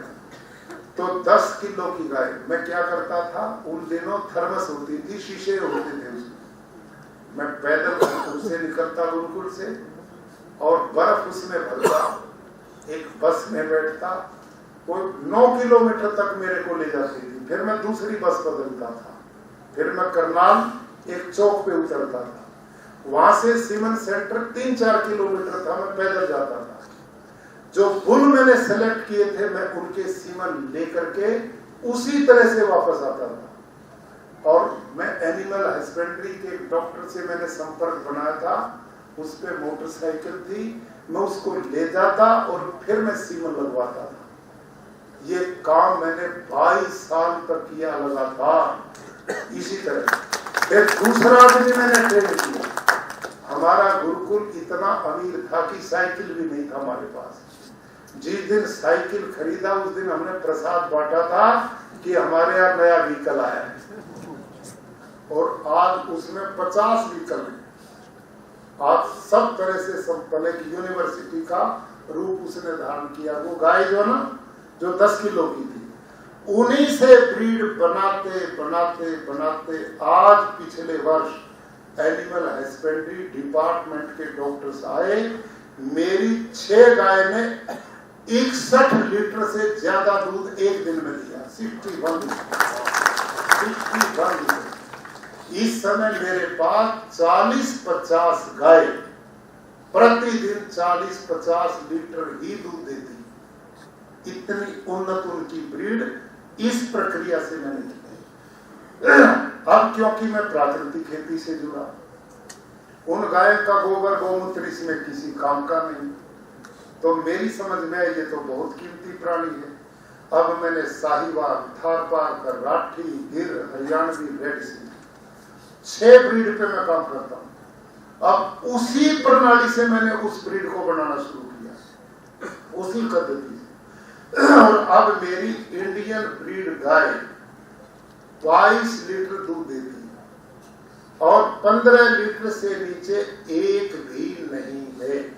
और मेरा लक्ष्य है अगले 5 साल में 25 लीटर पर उसको ले जाना और इससे ऊपर ले जाना। जब बिना पढ़ा आदमी, जिसने एनिमल हस्बेंड्री को पढ़ा नहीं, वो आपसे सीख के यहाँ सकता है, तो क्या हमारे डिपार्टमेंट यदि ईमानदारी से काम करे तो किसानों का रास्ता नहीं बना सकते? क्यों साहब? और अब तो प्रधानमंत्री जी के हम आभारी, उन्होंने वो टेक्नोलॉजी जो विदेश से सेक्स सॉर्टेड सीमन हाइब्रिड का हम लेते थे 2000 में, 1000 से ऊपर आता था। अब भारत सरकार ने सेक्स सॉर्टेड सीमन भारतीय टेक्नोलॉजी से बनवा दिए। गुजरात में हमारी सरकार किसान को सब्सिडी देकर 50 रुपए में दे रही, केवल 50।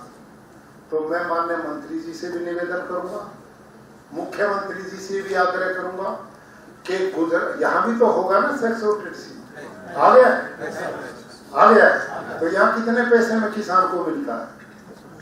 अभी सर 250 में दे रहे हैं हम डीपीसी से। बस इसको भी हम निवेदन करेंगे साहब को, कृपा करें किसानों के ऊपर, और ये ब्रीड नहीं बची तो प्राकृतिक खेती नहीं होगी, भारतीय ब्रीड।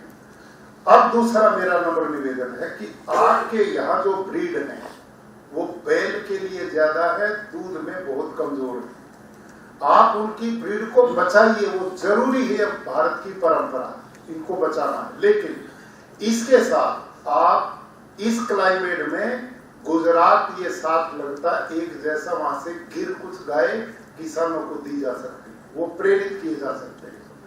कांकरेज है, थार पार करके वो इस इलाके में 100% कामयाब होने वाली ब्रीड है, जो दूध में भी बहुत उन्नत है। उनके बैल भी बड़े काम आते हैं, दोनों ही काम देंगे।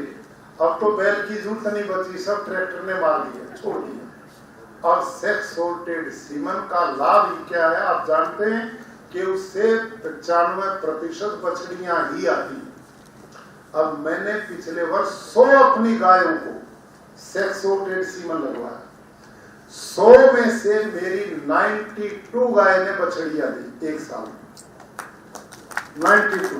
अब किसान कैसे मरेगा बताओ, मेरी एक एक बछड़ी पैदा होते ही 1 लाख रुपए की लाइन लगती है, किसी तरह सिफारिशें लगती मेरे को, कोई एक बछड़ी दे दे मेरे को, यह हालत है। और मैं देखता हूं मेरी एक गाय जो क्रॉस ब्रीड में एवरेज 25 लीटर पेड़ चलती, एवरेज 305 दिन, 25 लीटर दूध, 60 रुपए केजी। आप लगाओ, आपका 5 एकड़ का किसान और मेरी एक गाय बराबर काम करती है। तो साहब, तो यदि किसान को गाय के साथ जोड़ दिया जाए, उसकी ब्रीड उन्नत कर दी जाए, तो किसान का भी जीवन स्तर बनेगा और आने वाले समय पर प्राकृतिक कृषि का भी अभियान बढ़ेगा। आपसे मेरा नम्र निवेदन है कि पशुपालन डिपार्टमेंट गंभीरता से हर एक सीमन सेंटर पर इस सीमन को पहुंचाए और किसानों में इसका प्रचार करें। और इसके लिए आप जो एआई करने वाले आपके कर्मचारी हैं, उनको विधिवत ट्रेनिंग दें, क्योंकि ये सीमन कीमती है। वो लगा के आगे वो गाय नहीं, यदि कंसीव नहीं कर पाई तो वो पैसा बर्बाद है। इसके लिए भी बहुत एक्सपर्ट की जरूरत रहती है, वो समझाए जा सकते हैं। मेरे सामान्य डॉक्टर हैं जो आपके स्टॉक असिस्टेंट, वो जो सामान्य होते हैं, उनको हमने ट्रेन करा दिया और हमारा सेक्स सॉर्टेड सीमन के रिजल्ट 60% तक जाते हैं। इतना बढ़िया परिणाम, और डबल स्पीड से गोधन हमारा बढ़ सकता है। गाय अपने जीवन में 50% बछड़े देती, 50% बछड़े। यदि सेक्स सॉर्टेड जाएगा तो 100% जब आएगी और हाई उन्नत ब्रीड आएगी, क्योंकि सेक्स सॉर्टेड सीमन सामान्य सांड से नहीं बनता, वो अच्छे गुड़ से बनाए जाते हैं, बहुत उन्नत। तो उससे हमारा गोधन कितना उन्नत होगा, पशुधन उन्नत होगा। तो ये दोनों विषय मैंने बड़े विस्तार में आपके बीच में रखे हैं। अच्छा, ईमानदारी से, तुम नाराज तो नहीं मेरे से? कई उल्टी सीधी कड़वी भी बात निकल गई। अच्छा, मैं भी गुरुजी तो आप भी, पर मैं ज्यादा पुराना गुरुजी, तो कुछ दान दक्षिणा दोगे, तुम ही भेजोगे वापस? क्यों साहब? फिर नहीं बोले पीछे दोगे ईमानदारी से? तो प्लीज दोनों हाथ खड़ा करके मेरे को विश्वास दो कि प्राकृतिक खेती मिशन को हम आगे बढ़ाएंगे। बहुत बहुत आपके लिए धन्यवाद।